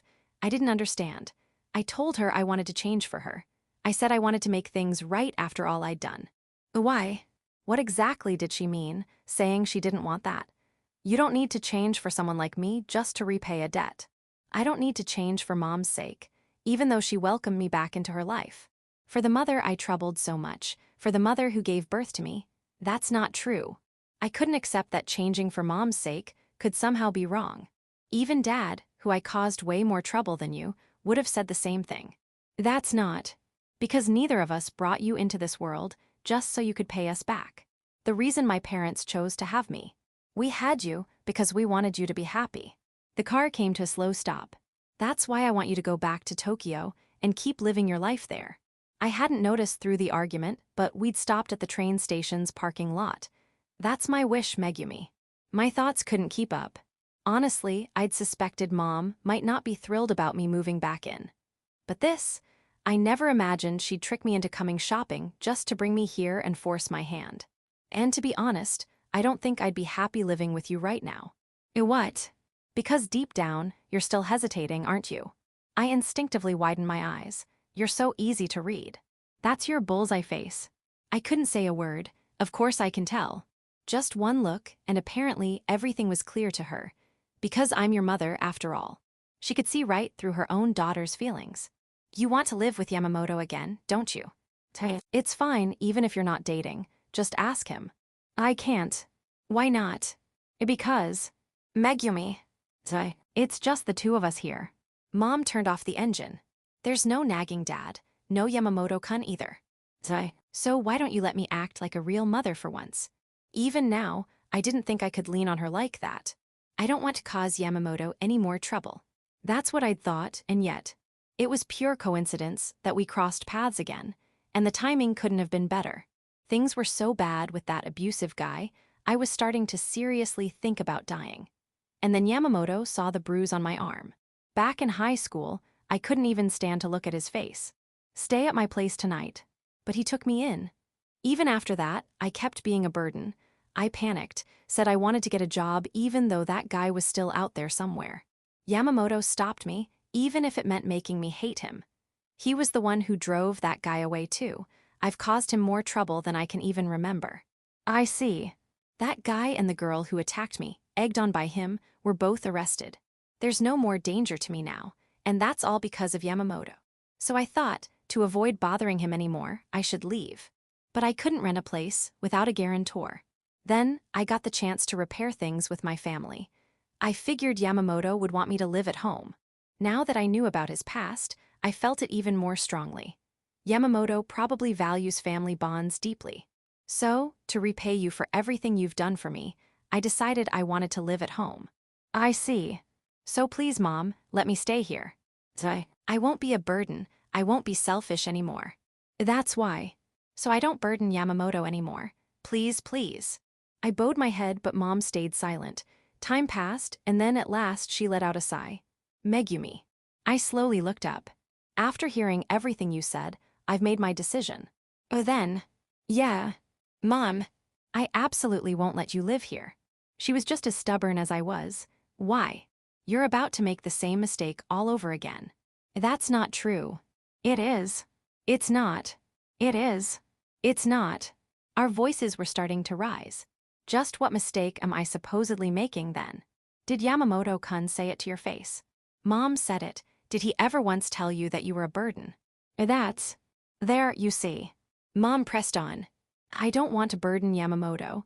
I think we should live separately. But couldn't I at least decide that after asking how he feels? But I have to make my own decisions about my life. You're right. Ultimately, what you choose is up to you. But making that choice without even asking the other person how they feel, that's a mistake. No question about it. Come to think of it, Yamamoto said something similar once. That I try to carry everything on my own, that I should rely on others more. But still. No, absolutely not. If you're like this, I won't let you live at home. So, go talk to Yamamoto, ask him what he wants. Then the two of you decide together what comes next. But, Megumi, you're afraid, aren't you? I flinched as if something inside me had been struck. You're scared Yamamoto will reject you. That's why you're trying to make all the decisions by yourself. That's not. You're letting fear rule you, aren't you? You don't know anything, Mom. At last, I shouted. I cut ties with you and Dad and moved in with someone who turned out to be abusive. I had no way to contact my friends. Yamamoto was the only one I had left. My emotions overflowed, and I found myself breathing heavily. He's the one who supported me, for everything, everything. Memories of life with Yamamoto flooded my mind. He didn't abandon someone like me who had nothing left. The joyful moments replayed, followed by the painful realization that they were now just memories.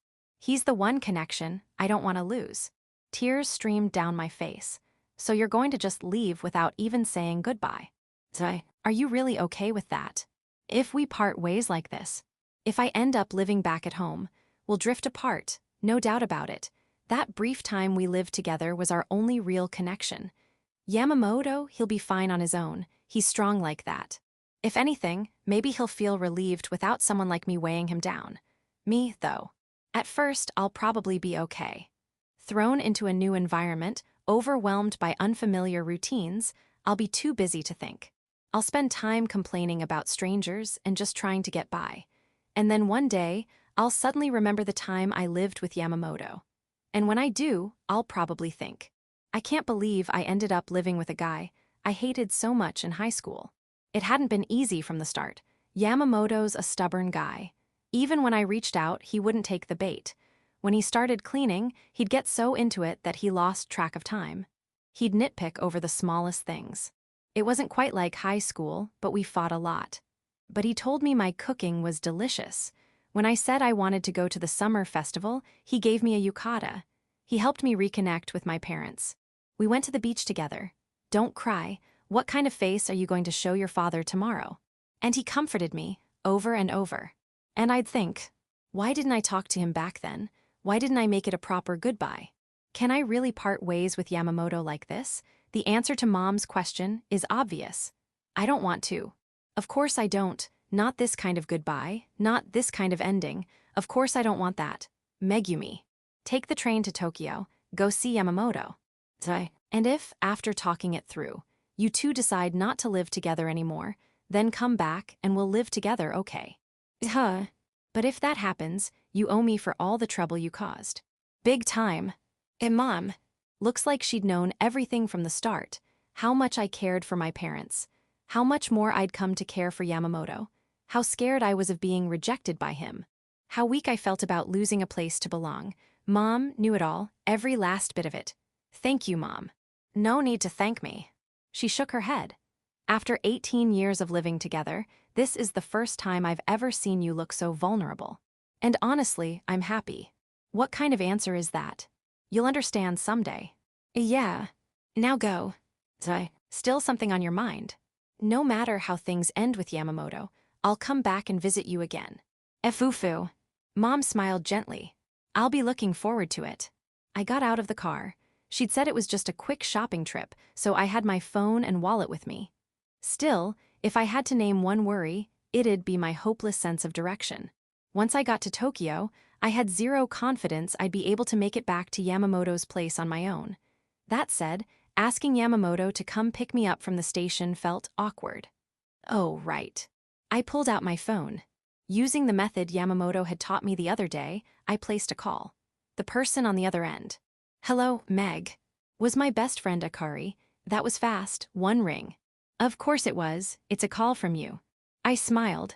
She was always sweet to me. Anyway, what's up? Did something happen?